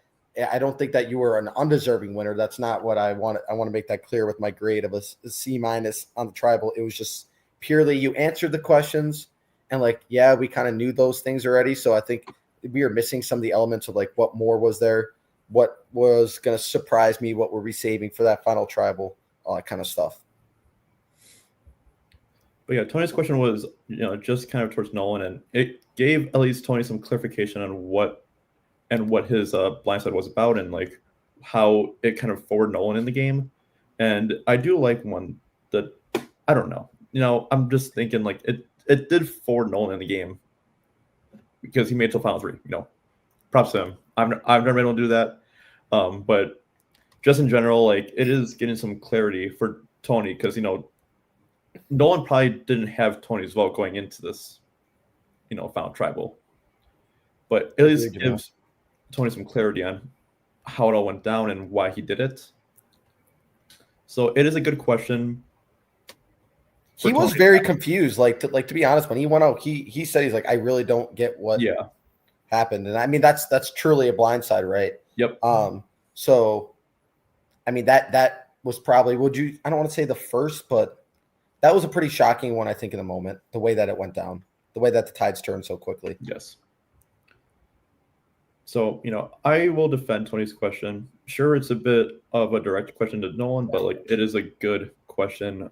Why did it was a bad question? I just said I didn't really remember it much because. But why didn't Vincent said something in the chat, and I'm curious, why was it only directed to Nolan and not Vincent? I think maybe, let's not lie Nolan wasn't running big portions of the game, not making big moves. Let's not lie about that.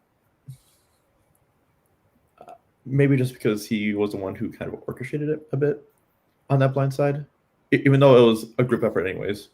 he still kind of orchestrated a bit of it. Right. So is Vincent saying that he was the one pushing his name instead, or? I'm pretty sure it was.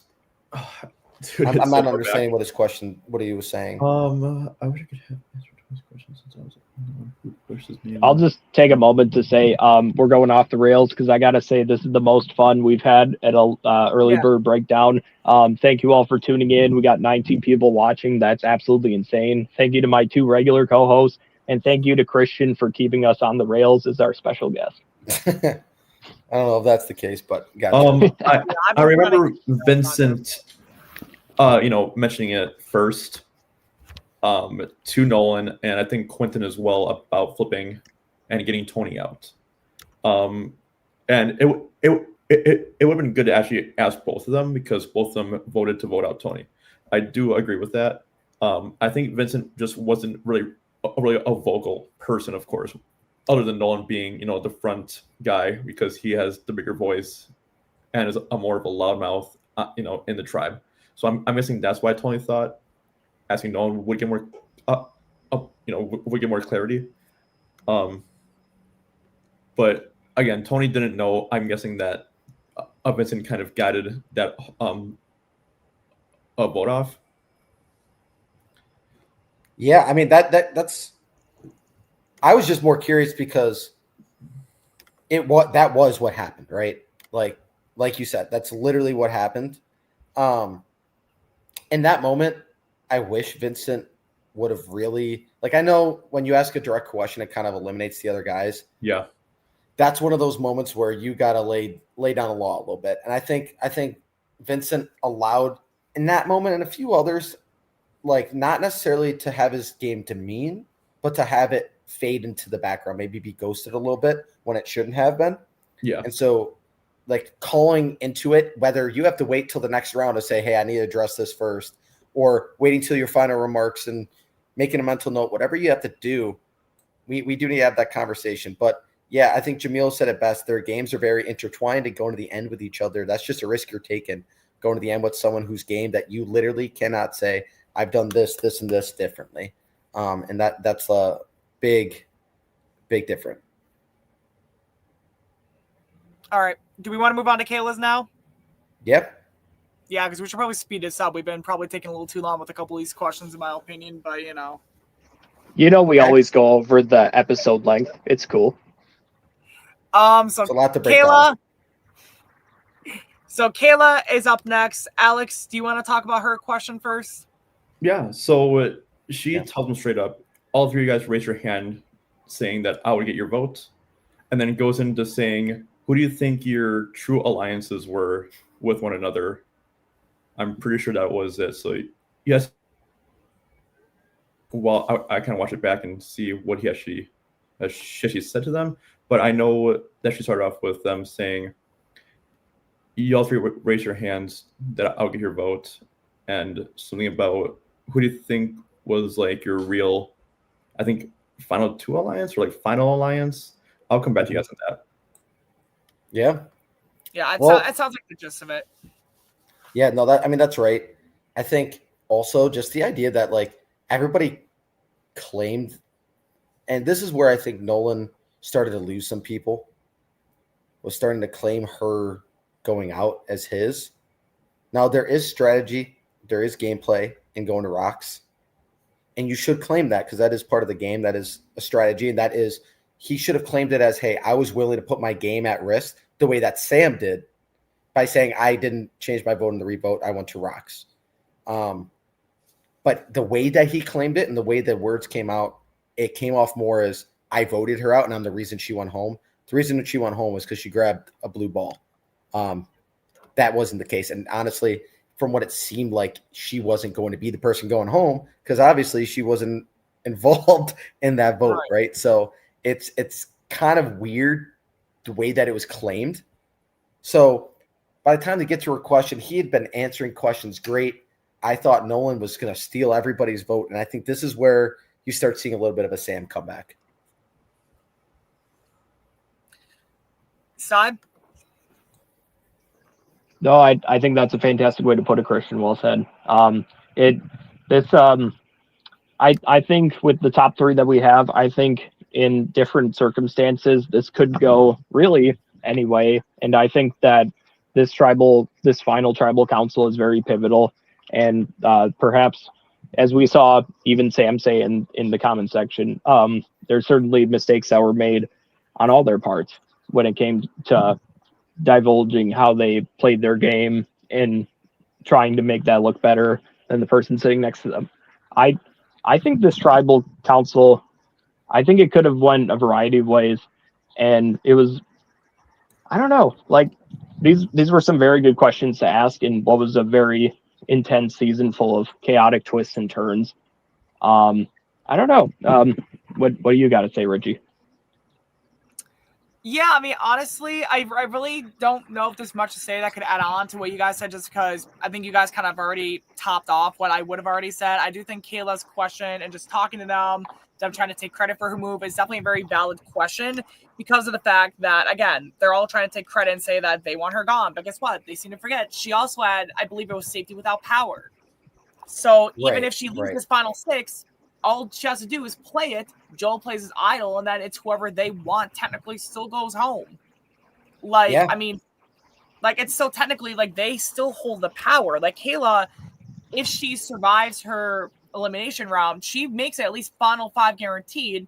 Actually, wait, or would she have? Because it depends on if safety without power could have been used at 6. I think the limit was 7, but I could have been wrong that season. I forget. But had they utilized it better, Kayla was at least guaranteed 6 or 5 possibly, depending on how things ended up in. But them trying to kind of claim her vote off, I mean, it's not a wrong thing for them to say that, yeah, Kayla was a threat to their game, but for them to try to all take responsibility for it, it's kind of a stretch. Yes, they caused a tie that caused the vote off, but I feel like Nolan didn't talk as much about how Nolan's extra vote kind of caused this spiral down into the rock drop. And there's times where I think that you can make a major claim because it's down to you if you're going to push that tie. Right. And it's more for me saying you're willing to go to rocks to force the person that you're trying to vote out to get out of the game rather than someone who's going to be drawing the rocks, right? Because 9 times out of 10, that's someone who's probably voting with you or directly against you on the other side. But it's not something that you can claim. I know Jake, for example, would always claim that he was going to rocks for this reason, trying to send one of those people home to force their hand, which had that been the case, absolutely claim that. That's amazing that you are able to get someone to flip when they know it's kind of against them. And to the Vincent's point, I don't think that Nolan was trying to say that. What I was saying is the perception was that's how it was taken. And I think it kind of that's where people's gears started to turn left, where Nolan was starting to flip votes a little bit. You could see it in the way people were responding to him. I think, like he said, Jimmy said, I think he misspoke, and that's exactly what it is. Yeah, and I do like how Sam's question, Sam's answer to Kayla's question was really well thought out. Him saying, yes, there was a clear divide on the Chaos Tribe in the early merge where it was 3, 2, and 1 after the Joy vote off. 3 being Nolan, Quentin, and Vincent. 2 being Jimmy and Tony, and then Sam kind of right in the middle and just kind of explaining how going into merge, he had options in these alliances to kind of flex where he wants to go. And it was a really good explanation. And I do see it as a really good answer to what she was trying to gain out of that question. And Sam really did a good job of answering that question, really kind of, I feel like also started turning gears in other people's heads. Damn, that's a really good answer to that question. Yeah, and what Jimmy said, that's true. Just throw that up there. Steib, talk about this because I know I could see it in your eyes. Why? Because I'm the designated Jimmy Glazer. Okay, come on. No. Because when that came up, I could see the look on your face. You're like, "Ooh, that's a good point." I want to see what you have to say about it. No, and it is a good point, but he actually did bring this up either on the last breakdown or whenever this tribal was, and it actually is a fair point. Ultimately, if that was a final 3 that Sam was serious about, it really kind of was a 1 in 4 shot, absolutely, of working out. Otherwise, it could have all crapped out. And who knows? Maybe Quentin could have won this game afterwards. Like, who knows what could have happened? And that's what's so fun about this, because it really was a calm and chaotic season for the most part. It was calm for a while when Vivese was on top, kept winning challenges and kept running the game, kept running Falemu out of the game. But once we finally got down to the lower numbers, it really got absolutely chaotic with all these twists and turns and advantages. I absolutely love this season. And I'll say it. Jimmy makes great points, as he always does. Thank you. Yeah, and you know what? You know what? I will say, I don't think this situation was luck, because all I think that either Vincent or Nolan had to say was exactly what Jimmy just spoke to. And I think Jimmy in that moment would have went, "Oh, I think you got me there." That, like, someone brings that up about Sam, that's something that they could have. What's something that you think you did better than in his game? That question, you answer it. Any one of the remaining questions you could have answered with that, and I think you win the game. Whether it was Nolan or Vincent, if you're able to spin that and say how he did this wrong and how what I thought was correct, you win the game. And I think that's like the difference. That's a really interesting thought. Like, I love that, Jimmy. Well, Quinton's question was kind of like that. Let's just bounce into that now. Yeah, I was about to literally say we should bounce into that. It's a really good segue, Alex. Quinton's question was basically saying, what did Vincent do that Nolan didn't do as good? And then what did Nolan do that Vincent didn't do as good? Same as for Sam and Jimmy then. And I feel like that was a really good segue as well. Right. And I like that he brought Jimmy into this to kind of note that, hey, the end of the game was two duos from yellow that basically, lack of a better term, that's who ran the game. Those guys were, if one of those four were involved in a vote, that vote didn't happen, or they won that tribal and it didn't matter, earlier in the game. So, like, that was the yellow tribe that won, that did everything. They were there. I think, to be honest, Sam is very lucky he wasn't sitting next to Jimmy in that moment. 100%. Yeah, I think we can all agree on that one. Like, if that was Quentin's question. Yeah.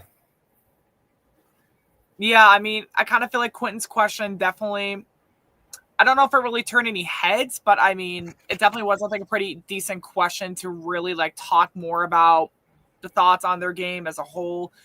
I do forget if it was Quentin's question or if it was a different question that was already past it. I am going to talk about it here just because it's a little, like, relevant. I thought it when people were talking about Quentin's vote off, where Nolan starts talking about how he was strong-armed. I forgot if it was this one or a different vote off he was talking about, where he starts talking about being strong-armed at one point.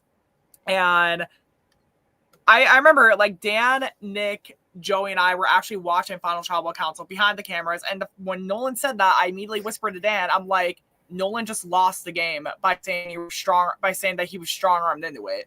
Like, you never say you were strong-armed into something, because it just gives a jury perception that you were a lemming. You followed people around. You didn't play your own damn game. Yeah, Christian's laughing. He gets a reference. But I do. By the way, from Legends, but that's a different story. I had to do my own little live stream sometime on my personal YouTube maybe. But jokes aside, it really kind of gives that bad perception to the jury. I thought it maybe was around this point of Quentin's question. I might be wrong. But again, I do kind of think, like, you never say something like that. Yeah. I do want to add in as well before I get lost in the shuffle here. Talk. I do like how Nolan and Vincent do have kind of the same way of, like, we both had really good social games, but they kind of differentiate, where Vincent knew he had control of the flow of info going in and out of people, but Vincent had a good way of talking with people inside while not really having the flow of info going his way, really. You mean Nolan? Vincent was really good at getting people to talk with him, but Vincent knew what everybody was talking about, really. Okay. But yeah, that's just kind of how Vincent knew that he controlled the flow of info, and just kind of like piggybacked off Nolan, but made it a bit different as well. Where Nolan was the guy who was kind of, talking with people, but Vincent controlled the info. Yeah, I think it's kind of like. Go ahead. I was about to, because I was going to say this and then pass it to Steib before everyone talk more. Because the one thing I wanted to say before I pass it to Steib was that, again, Nolan and Vince having very similar answers to this question. People possibly thinking they could have similar games. It's kind of even a bigger pro for Sam at this point, I guess, in some ways. Like, there are people who always talk about how two very similar games, one very different game. Who is the jury going to be a little more attracted to, you know? I mean, there's something I was going to point out. Very brief statement, but it was something I definitely kind of noticed at this point in Final Tribal. Steib, before we pass off to Christian to finish his thoughts before we go to Joe's question, Steib, what do you think about Quentin's question? May I actually give the floor to Christian and then I can follow up with that? Yeah, definitely. Yeah. I think first off, yes, Kayla's right. You own your game, right? You need to own every single aspect of that game that you play. Sam did, even the parts he fumbled, except for the parts that he said that were not true. He was kind of owning things. I felt like he didn't do it as much as Becca did in season 7, where I felt like she and Maddie were maybe making claims to things that they weren't fully a part of. I don't think that Sam was uninvolved like they were at certain points. But I think there were some fumbling moments that he was claiming into that weren't the exact reality of that situation. But with that, Nolan, I think something that needs to be talked about is we're kind of up here and we're all talking about why Nolan didn't win, right? Like that's a lot of conversation. I'm going to give the guy his flowers because the guy did play a fantastic game.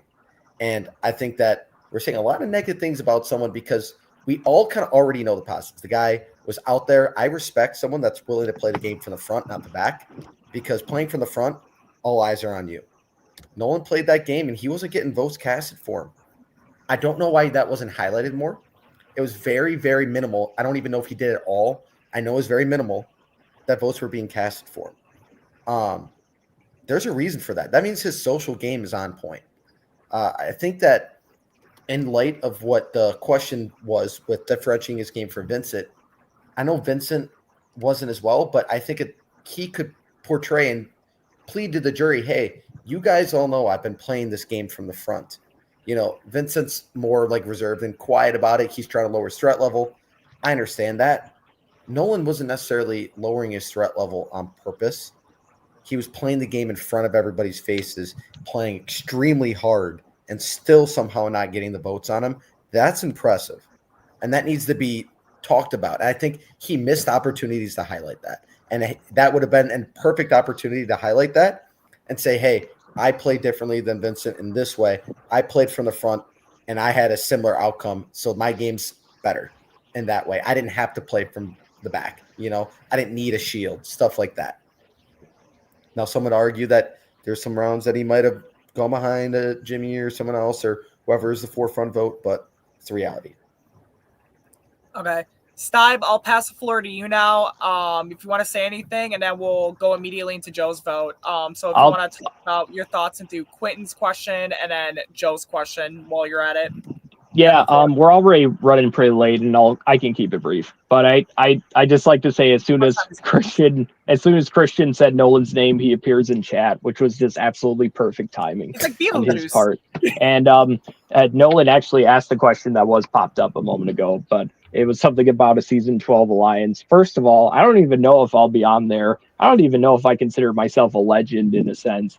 But I mean, that's what I'm afraid of. Like, I'm afraid, like, I'm being too nice, and I'm afraid everyone's going to want to work with me now. But I got to say, there's something about Nolan that I absolutely love to see in his gameplay. And I think that, I don't know, that's certainly absolutely something to consider. Steib, oh no, everyone wants to work with me. I wish. I have to retire because I don't get that chance anymore. I was forced into retirement. I can't. I got to finish the story, bro. Yeah. Sorry, Steib, you have the floor. Talk about Quentin and Joe's question. Steib, you got the floor, and then once you're done talking. I think y'all covered Quentin's question enough. I think we should honestly just keep it rolling on to the next question. Yeah. I'll start off again. So Joe's question was, what was your biggest regret? And it's a good question. I would say, like, sure, it's a simple one, but like, when we're so far deep into this Final Tribal, it's good to get like a quick question out. And it is very interesting because Sam gave out a really good answer to this question, but then Nolan and Vincent both say they had no regrets. So I do want to, just put that out there and highlight that. It's a trap question. It's always a fair question. I think it's a trap. I was asked that, and I'm like, I want to say no regrets. Like, I played this game. You want to own your game and say, I don't regret doing anything. I own what I did. But like, if you say that, then everyone's not going to want to vote for you because you're being an asshole. So what do you do? Right? Like, if you genuinely don't regret something, how do you answer that?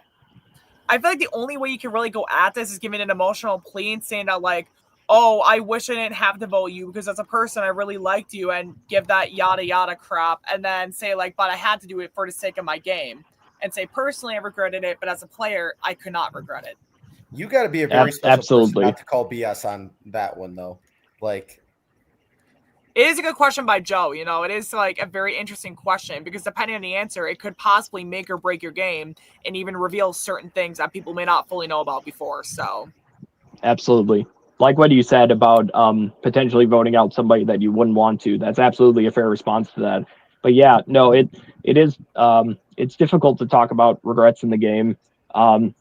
Ultimately, if I were to answer that question, I'd say I didn't win as many challenges as much because, yeah, like Christian's saying, I don't want to exactly diminish myself either. And like he also said, I don't know if saying I don't have any regrets, I don't think that's a good answer either for the reasons he said. Yeah. Like Sam's question answer was not pushing for votes earlier in the season. And then Vincent's was just being like, oh man, me just forgetting names and, not doing good in challenges and yada yada. So like it is some like, fluff questions, but like, it's, you've got to answer the question somehow in some way. And it's not really like, yeah. Yeah, maybe he could have said like the vibes guy thing. I don't know, for Nolan. Like, I was trying to be the vibes guy, maybe to change my perception a little earlier. So you pictured me as a threat earlier or something. I don't know, but everyone knew he was a threat. So I don't know if there's a really good answer to that. But love the vibes guy. Bro, add one to the vibe counter. That's a good question. Vincent, you shouldn't make up regrets when you don't have any. Exactly. That's people are going to read through the bullshit too. So it's kind of like a lose right now, actually. But I won't. You better All not. right. So what is the what's the next one? That was Jimmy, should I talk about the next question going Jimmy on? Eat World. Yeah, Jimmy's question. Jimmy yeah, okay, that's what I thought. Jimmy's eating the world. I guess so. I mean, I'd start singing one of their songs, but we get demonetized. Probably. I mean, well, we're not making any money with your angelic voice. Probably. Copyright. Sorry. We don't need that drama. Aleks? I forget what his question was. I do remember it's very long. It definitely gave a lot of great insight to the players' games as a whole. I definitely thought it was I guess very insightful is what it definitely came to mind the most as they were talking about it. So it was very long, so I don't remember exact word for word the question, but I do remember it was very insightful. There was a lot of very interesting context where it really comes down to Sam versus Nolan is what it kind of seems like at this point, where as much as Vince is playing a good game, it definitely kind of seems like, I don't want to say Vince is like botching Final Tribal at this point, but you just kind of get that vibe where the jury's clearly more intensely focused on Sam and Nolan, which I do think is borderline a very interesting rivalry set up towards the end of these two going at it with somewhat different styles of gameplay, with Nolan being very much the overdog, the overachiever, like the Goliath of the season, as Sam is borderline kind of like the David, who had to play very under the radar and quietly in some ways. I mean, I wouldn't call him a David just because Davids aren't usually chaotic. That is true. So that is Jimmy's true. question was first to Nolan about him controlling Kayla's vote off, even though it was a rock draw, and kind of going deep into that, being like, you didn't really control the rock. You didn't really control the rock off, but yeah, it wasn't really your move in theory, because sure, you tied it, but like, exactly, yeah. And then it's a lot of other questions I'll pick up. Hold up. Yeah, I mean, Jimmy Jimmy kind of just hit the head on the nose. I think a lot of people that it was just the remaining questions that I think were thoughts for both himself and everybody. I think when Jimmy got up there, he was split. I think Nolan really started to sway him, and he even talked about it when he went to vote. He almost got him there. And I honestly, after the way Nolan answered Jimmy's questions, I thought that he might have won him over. The only thing I'll say, and I think it honestly, it was a little bit after Jimmy's actual question, a little bit before the closing remarks, was just the amount they were going at each other, right? And I think sometimes being the person that has been at the forefront, and in Nolan's mind, his perception's king, right? Because it's his perception. There's no reason he should lose this. And as an outsider watching the game, not knowing all the conversation, stuff like that, not that Sam did nothing or wasn't a worthy winner, but I know who I would have casted my vote for in that moment. So seeing that and seeing the frustration build up in his head, and then having Sam to meet it and be like, Sam, I've been playing with you this whole time. I was not even worried about you this whole time. And now you're up here trying to demean and take my win away. I don't blame him. I really don't. Like, it's an emotional thing. It's so hard to stay tempered in those moments. And they were kind of just going back and forth. Yeah, I definitely even want to say this too before I pass off to Steib and Aleks to continue this further on. That I do kind of remember the entire final tribal council. Sam was kind of laughing, and borderline almost reminded me, Christian, of you and Hunter in Evolution, and almost the exact same way where Sam is just kind of laughing to pretty much everything Sam says. He's like, "Are you finished?"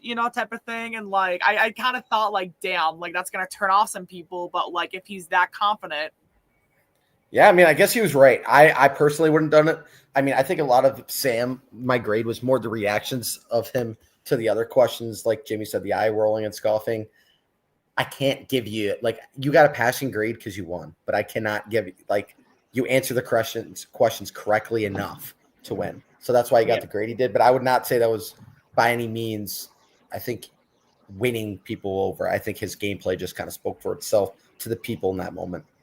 Absolutely. I second that. I think Sam's gameplay was phenomenal in a lot of ways, and it does speak for itself. And yeah, as we alluded to in a couple other breakdowns, we did see a little bit of Diva Sam out at the final tribal in the final 3. And whether that played to his advantage or not is certainly debated. It looks like Tyler Wren's in the house, though. Hello, Tyler. I don't know if I have the strength to do it. Oh, no. Does he know what he has to do, but he doesn't have the strength to do it? Go to the final 3. Definitely not that. Yeah. We should throw it to Aleks now. What do you got to say? I do really like Vincent's response to Jimmy about autonomy in the game.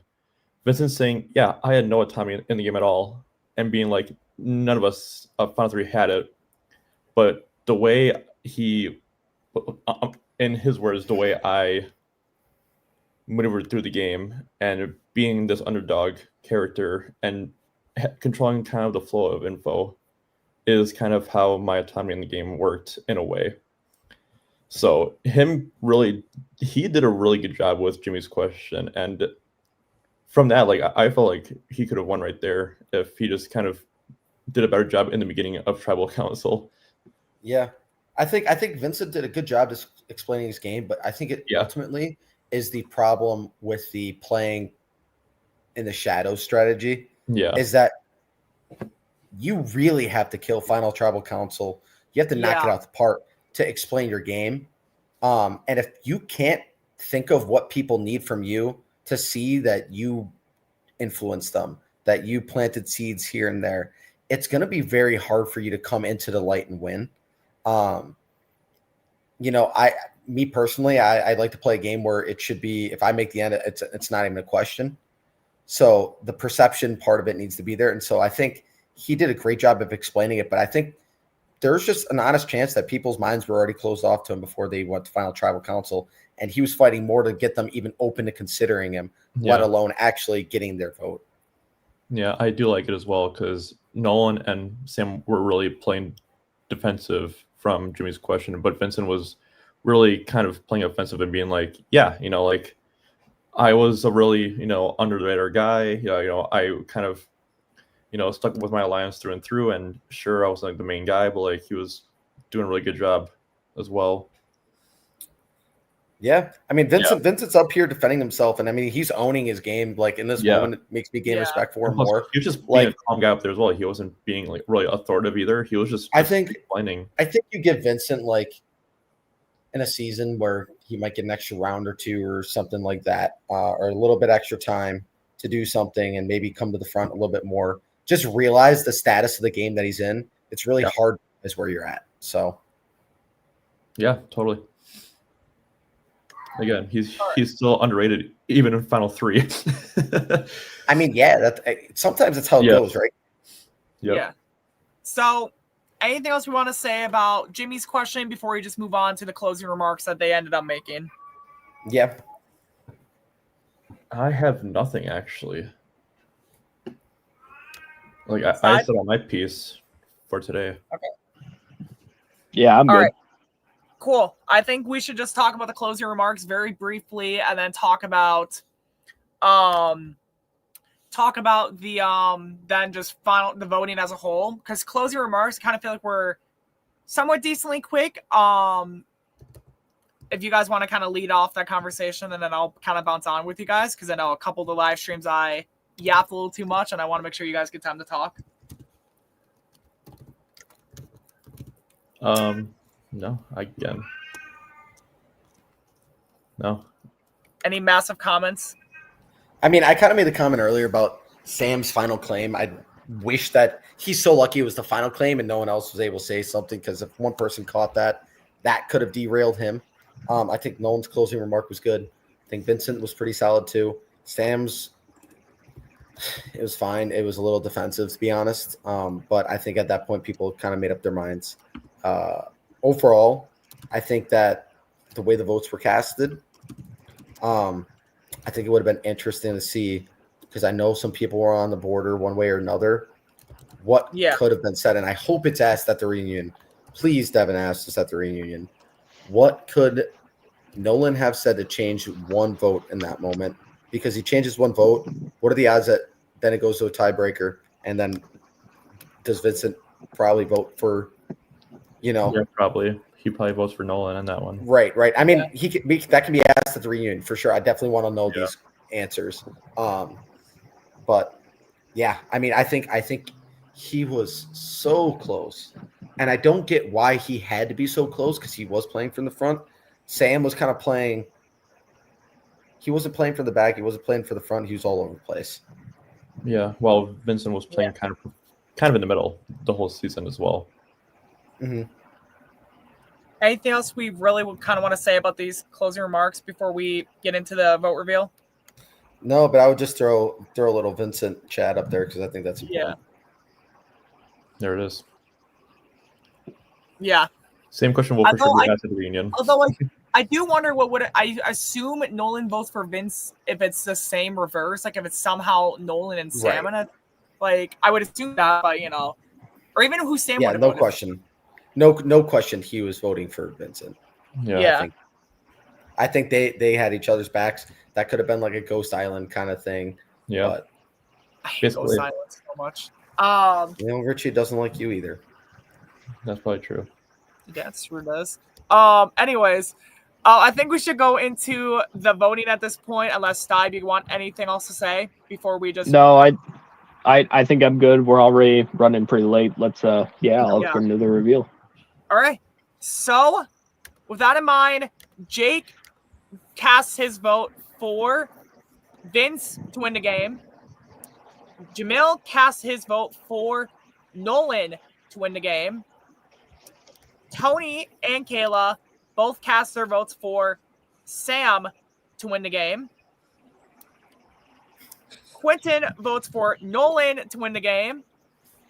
The last two votes, Joe and Jimmy cast their votes for Sam, the winner of Survivor Wisconsin's 8th season, Tom versus Chaos, the 17th winner in our series. And kind of seeing Sam's immediate, emotional, you definitely see, the emotion of winning definitely hits him very hard.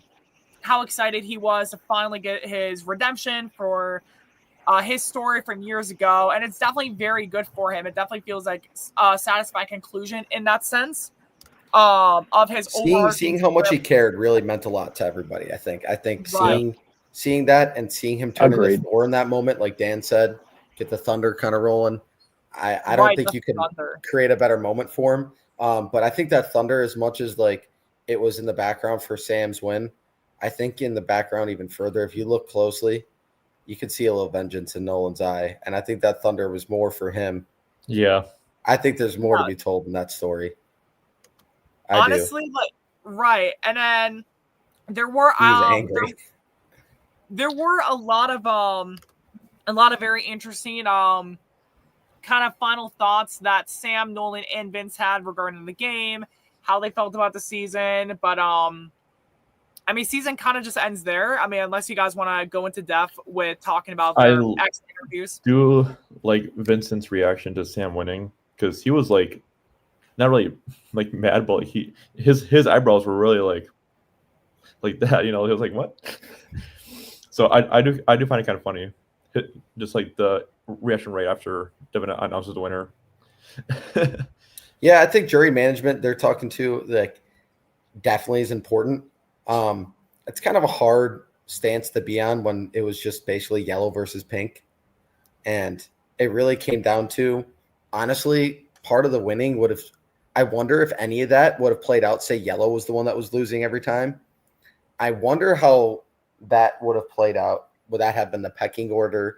You know, would things have been different? I have no idea. But it's interesting to see because it was kind of just like pink and then yellow, right? Like, yeah, and that's it. But yeah, I mean, Dick said it best. Like, he lives for that vengeance eye. So do I, because as much as I like to see a story book ending to a season with a happy guy, I like to see a real growth arc on our show. I like to see people that can take their first time, they did something well, take the pieces that worked, find the pieces that didn't. And I think Vincent and Nolan both have very strong gameplay, very strong opportunities to do it again in the future. Not going to say which season we have envisioned for them. It's kind of already painted. We've already kind of wrote it down what seasons they'll be on, that kind of stuff. I mean, we've planned the last few out. Little announcement for everyone that we are considering pushing back All-Stars from season 12. We've gained a lot of interest from a lot of viable candidates to maybe play in season 11. I don't know if we'll be able to do that many people in one day. Maybe 2 days, maybe 3.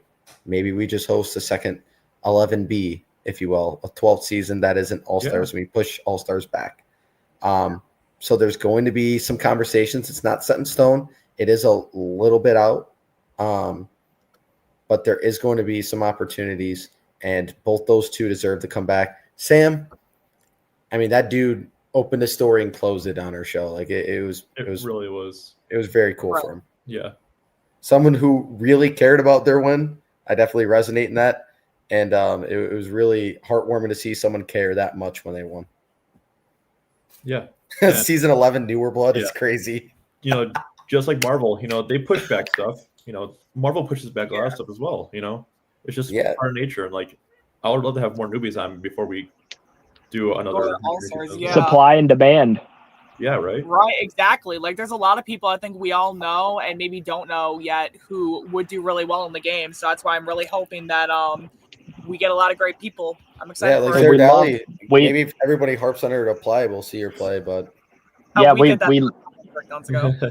we love everybody spreading the word of the game, and yeah, there's a whole lot of games out there, but absolutely we love that you may consider playing for ours. So hell yeah, thank you for being a part of this, and thank you for expanding that knowledge of what we do. Yeah. All right, I think we should go into depth with just talking about, I shouldn't say into depth, but I think we should talk briefly of player of the episode. I mean, it's kind of obvious, but yeah, it's got to be the winner. Yes. Pretty much. Is there anyone who doesn't think it's Sam? No, not really. Do you want me to go into another Jimmy Glazing rant? Yeah, I don't think you do. We're going on 2 hours. Blazers for today. I mean, let's be honest. Like the season kind of decided itself after that rock draw, in a sense. Yeah, and it was just like letting the dominoes go. But I will say, with that, I think Jimmy actually he created suspense outside of the final tribal council.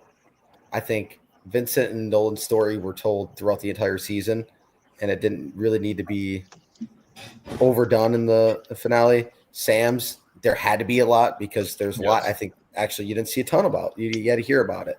So the whole pre-merge, he was pretty much invisible, other than his idol find. I think Jimmy actually almost foreshadowed the win by basically portraying his game at the Final Four vote out. Jimmy basically laid it out there he had a very good idea of what the perception of the jury was in that moment, which is why I think, when Vincent and Nolan were speaking to him about how he was out of the game, he was out of their game. He wasn't out of the entire game. He was working with everybody else. And I think that might have been the difference in the game and why Sam's the champion this year. And I hope that we see Nolan and Vincent back, and I hope both of them get a win one day because I think they're both stellar players and resonate a lot with some of our best players we've ever had on here. All right. Yeah. I definitely agree with a lot of that. Yeah. So, anyone against Sam being the player of the episode, though? Is that what I heard? No. He won. Not at all. No. He can take the win. Twice? Yeah. Bam. The baby face win. Oh, yeah. Jimmy definitely was very close to that for me, though. I think we should open it up to viewer questions for just a few moments. Nothing massively long because... Do not ask about Richie's past seasons. We don't have to. We are only asking about I can keep it brief and concise. We are not going to talk about any past seasons. Maybe next season. I don't know. Well, I'll give the crowd one. I'll give the crowd one behind the scenes whatever answer. questions they want. People can ask whatever questions they want, but we're only going to keep it open for like 5 minutes. How about that? I'll answer one. You better get to thinking quick about the future. We will. Richie, do you have one? I have a question for what? For you guys? Yeah, do you have one question for me and that you'd ask me and Devin about future seasons? What would it be? It's gonna be about. I told you guys. You guys get one. You get one question at the end of the season because you guys work so hard. This is a labor of love. Honest to God, we're all here for the love of the game at the end of the day. And we're absolutely glad to be a part of this. And thank you to you, Christian, for joining us, and thank you to you and Devin for hosting, of course, and for running this whole operation. It's so much fun doing what we do for the game that we all love. I'm going to go ahead and ask a very selfish question. Are you and Devin considering me for heroes and villains in season 10? You're definitely Steib. We got a long list of players. I'm not going to tell you that your name is not on that list. We probably got a list of like 40 players right now. And I absolutely understand that. It might grow to more after 9. Who knows? I'd like to have at least one person from there if it makes sense. Steib, of course your name is brought up. Come on, brother. And I absolutely. And I'm not going anywhere. That's all I'm saying. Okay. I do got my question. Oh, sorry. You go first, Alex. No, mine will be easy. So, this might be my last season playing Wisconsin Survivor. If I ever play again, it'll probably be my last season. Straight up.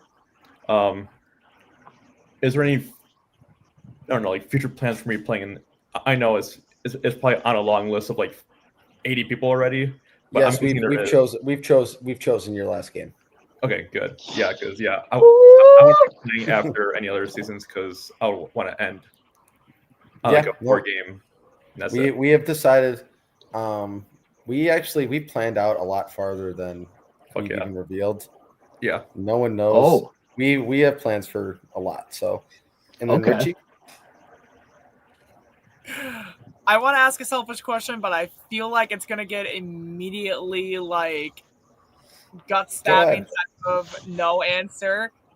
Do you think there's a chance I'm gonna be able to eventually host another season eventually down the line? Because I'd love to host at least another time or two. Maybe one day. I think just because of what we have planned out right now, we'll be doing that, and also with obviously the reveal of you being in 10. Obviously, that's a conflict of interest. But maybe like at some point, I'm not going to say no.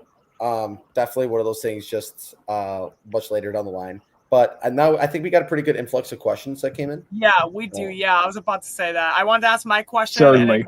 Because I definitely want to host another season or two someday, because I got a lot of fun ideas. So Richard, I'd love to at least try it. We all got unfinished business in our own ways. So Richard asks, who do you want for second chances? Top 3. I'll quickly say this first. We're only doing one player for second chances. For time, just one. Everybody say their number one person and say a different person. Yep. I'm gonna go with one that I know you guys aren't gonna say, to give shout out to someone from the Whitewater era in Giselle. Giselle is someone who was an underdog in Battle Royale. Definitely a fun player who I definitely see a lot of potential in on a return. So I think she'd be a very fun player to get good representation of the Whitewater era. So cool. Yeah. Mine will be from this season. Nick, a lot of potential. This was his first, game he's ever played, and the kid has a lot of potential in this game as well. Yeah, I think I'll also be picking from this season as well, and I will be picking somebody who actually fell victim to the first double tribal twist. It's actually the very person asking this question. I'd actually like to see Richard come back and have another shot at the game. I didn't see Richard play as a person on production because he wasn't on my tribe, but I saw him when we were introduced to everybody at the beginning of the game, and he was somebody I was very curious to see how he would play in the game. And yeah, I was disappointed that he got out so early and that he couldn't come back in the game. I'd like to see Richard back. Yeah, I mean, I'll just tell you now, my answer is pretty much the entire cast reveal. But yeah, I think it's inappropriate for me to answer this question just with how close we are to that. Yeah. I just can't. Like every person on there, I would only be revealing who's on the season at this point. Right. Because me and Devin sat down for literally hours and hours to figure this out. So, and literally it was more, I will say this, it's to fit the theme of second chances. So, some people might have gotten a second chance, or some people might have played a really good game. You want to see him again, but it's not necessarily like a second chance theme. Their character might be in a different arc. So there's reasons and rhyme to it, right? I know Nolan's been in the chat nonstop saying how for some reason he's not on it or whatever. I don't know what the conversations he's had with Devin are, but I think that there's a lot going on, that he's part of a bigger picture here. Enough said. Next question. Right. Next question is from Jimmy. And it's a 2-part question. How do y'all feel about the season? The direction is Forever Wisconsin. And what do you want to drink tomorrow night on me? Jimmy, I need at least a day to think about my drink.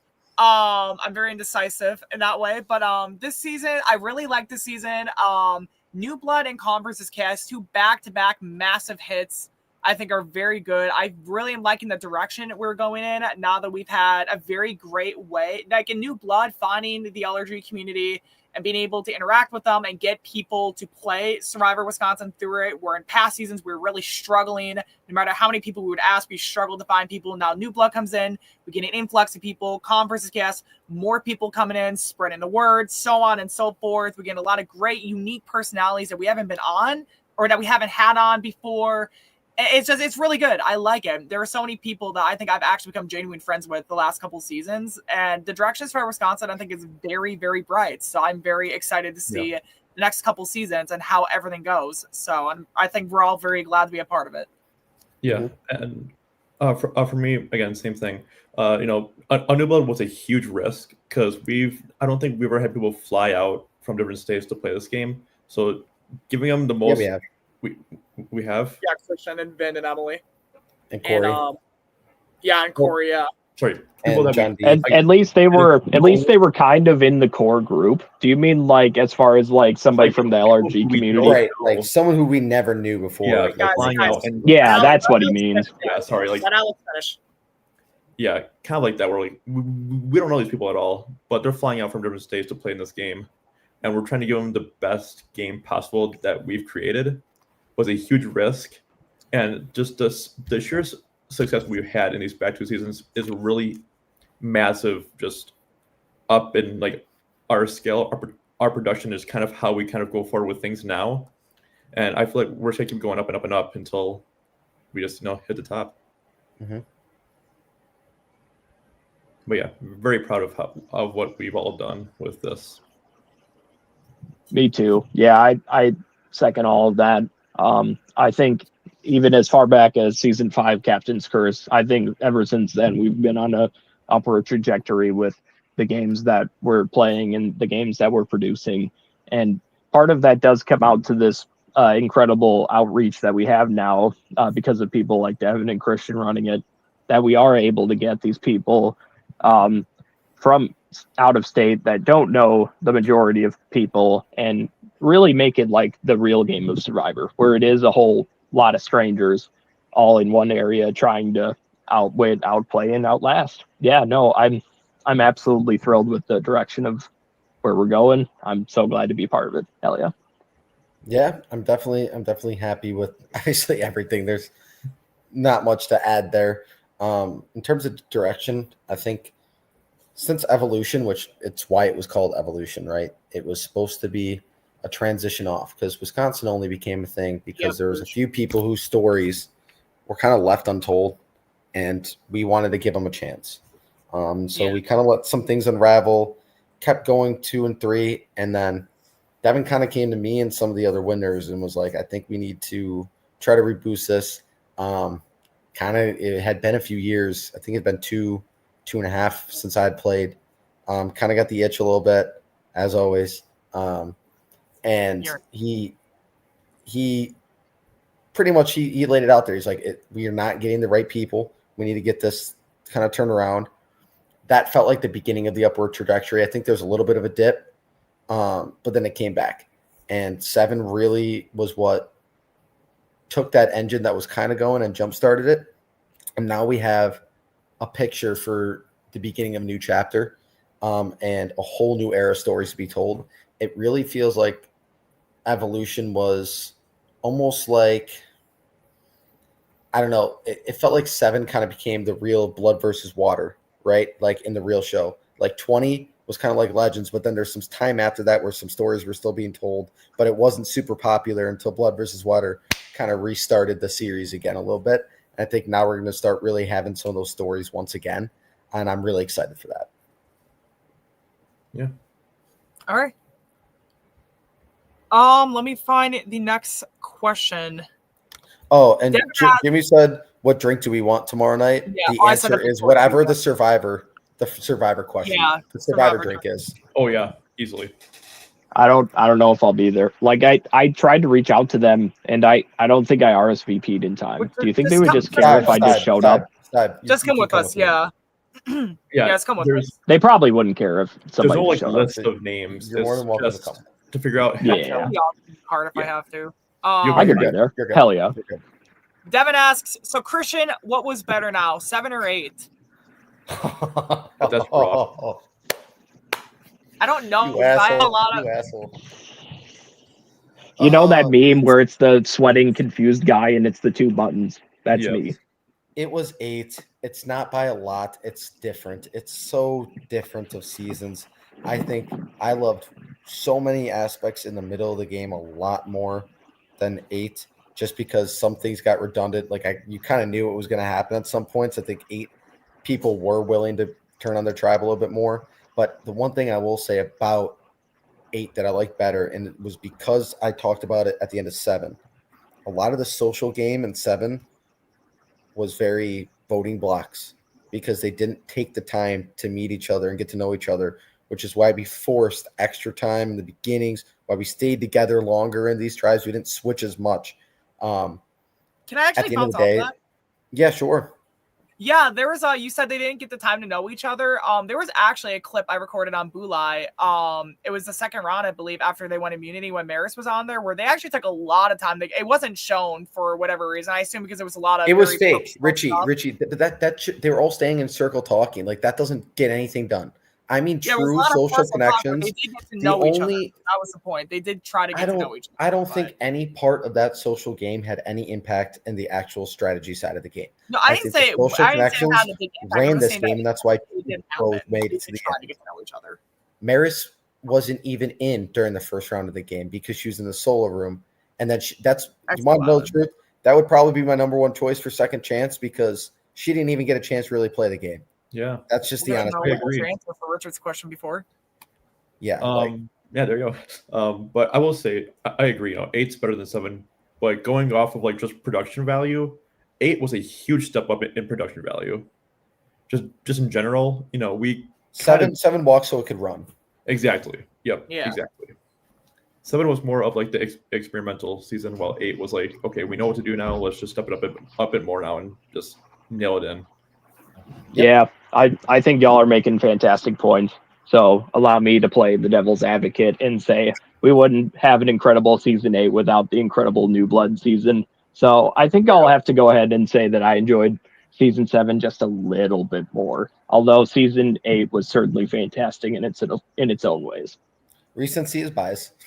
True. Yeah. Yeah.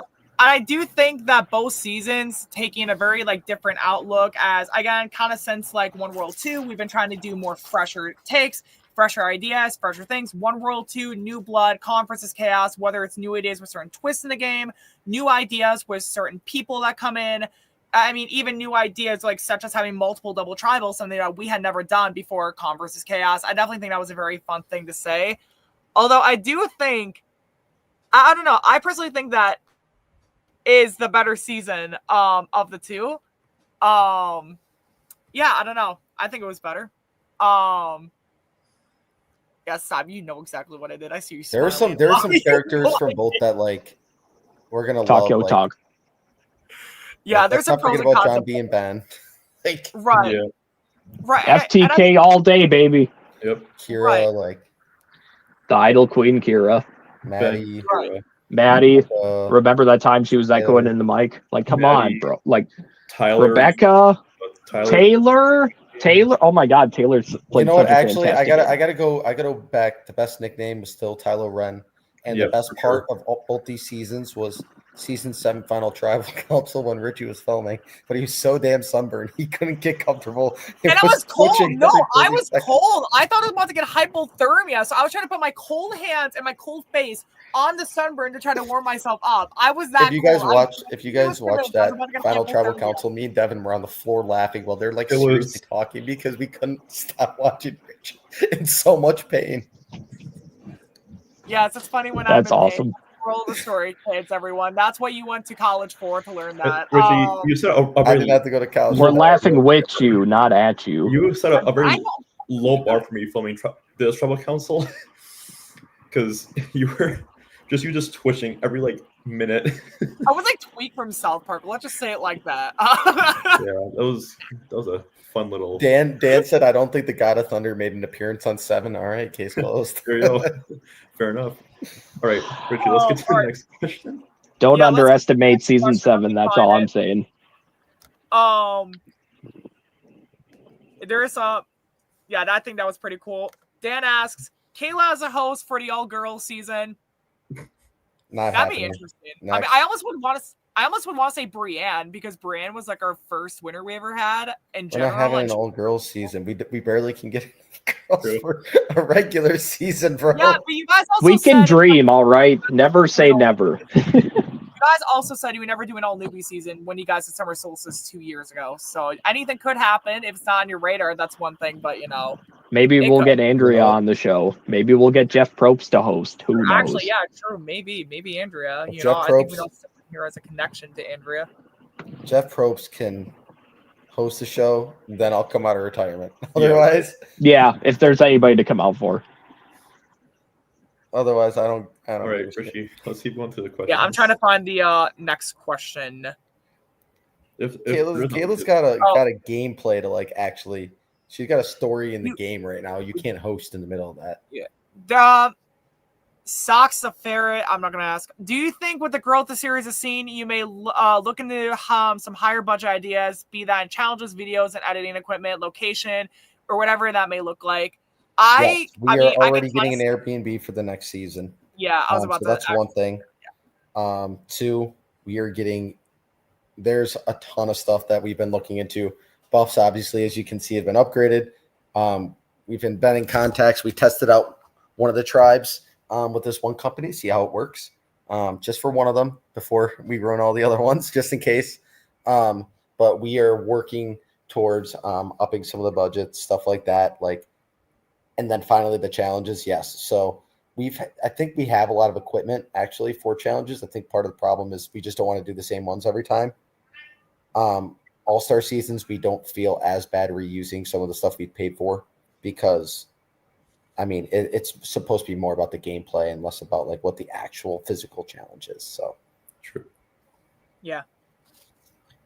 I do definitely it's kind of like basically what Christian said. I've heard some things here and there, obviously not as much as Christian's has, but there's definitely a lot of very interesting things that I think we do, especially with Airbnbs, to get beautiful locations like the one we're going to be able to go back to for Second Chance is something that I'm very personally excited for, because being involved with the first time we went back there or went to that location, I love that location.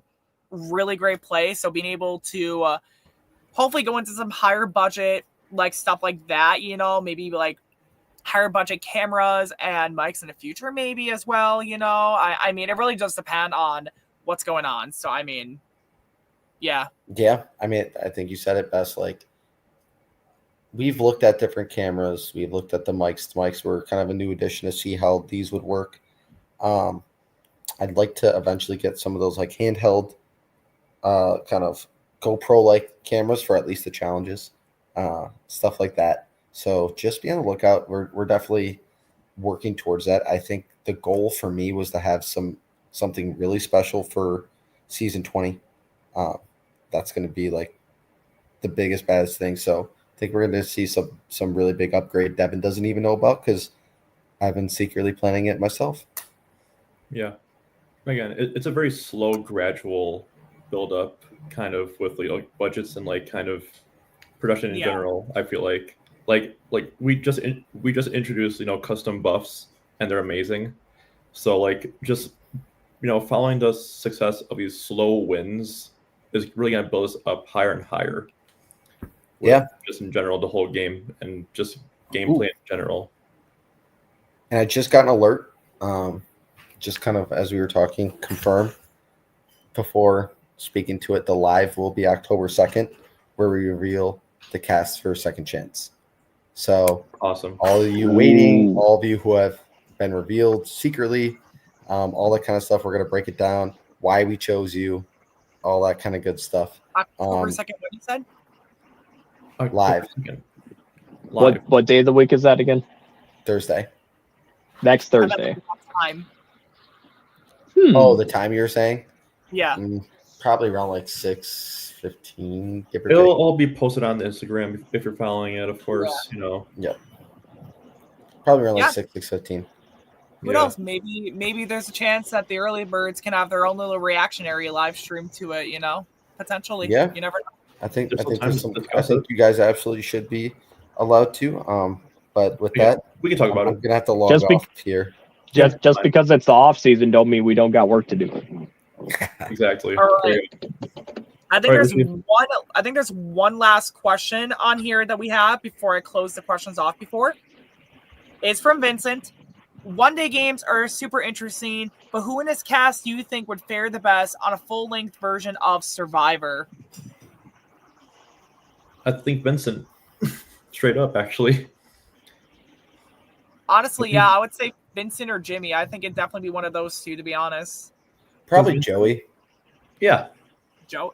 Oh yeah, Joey. Yeah, Joey probably. Yeah. Are we talking this season only? Yes. Yeah, he said this season. Yeah. I'll go ahead and say it. Jimmy. I think Jimmy would be fantastic on the show. There you go. He'd be so wholesome. Who wouldn't want to work with the Father and the Son and the Holy Spirit? All right, Richie, I think we close it out here. Yeah, I don't think there's really a lot left to talk about. But yeah, so again, coming up next week, we do have the reunion for Calm versus Chaos, and we'll be airing out, I believe it was next week, Tuesday. Fan voting will be open live from now until the reunion films. I believe it's filming on Monday is what it said. Additionally, next week on October 2nd, the live cast reveal of Second Chance, as just revealed here before, will be taking place. Stay tuned for that. There's a chance that maybe we'll be able to also talk into what we think for the Second Chance cast. Once it's revealed, people can drop your buffs. And season has ended. Another season is about to begin. There'll be a lot of representatives from all sorts of seasons. Hopefully not from this one. And thank you guys for watching. I have been your host, Richie. I've been your host for the last time in Season 8. I was Alex. I've been your other host, Aleks Steib. Thank you for watching. We love you. And I will always be Richie's goat. There you go. See you guys in Second Chance. Thank you guys so much for watching. Have a great night, Thursday. everyone. See you guys next week. See you in the reunion. See ya.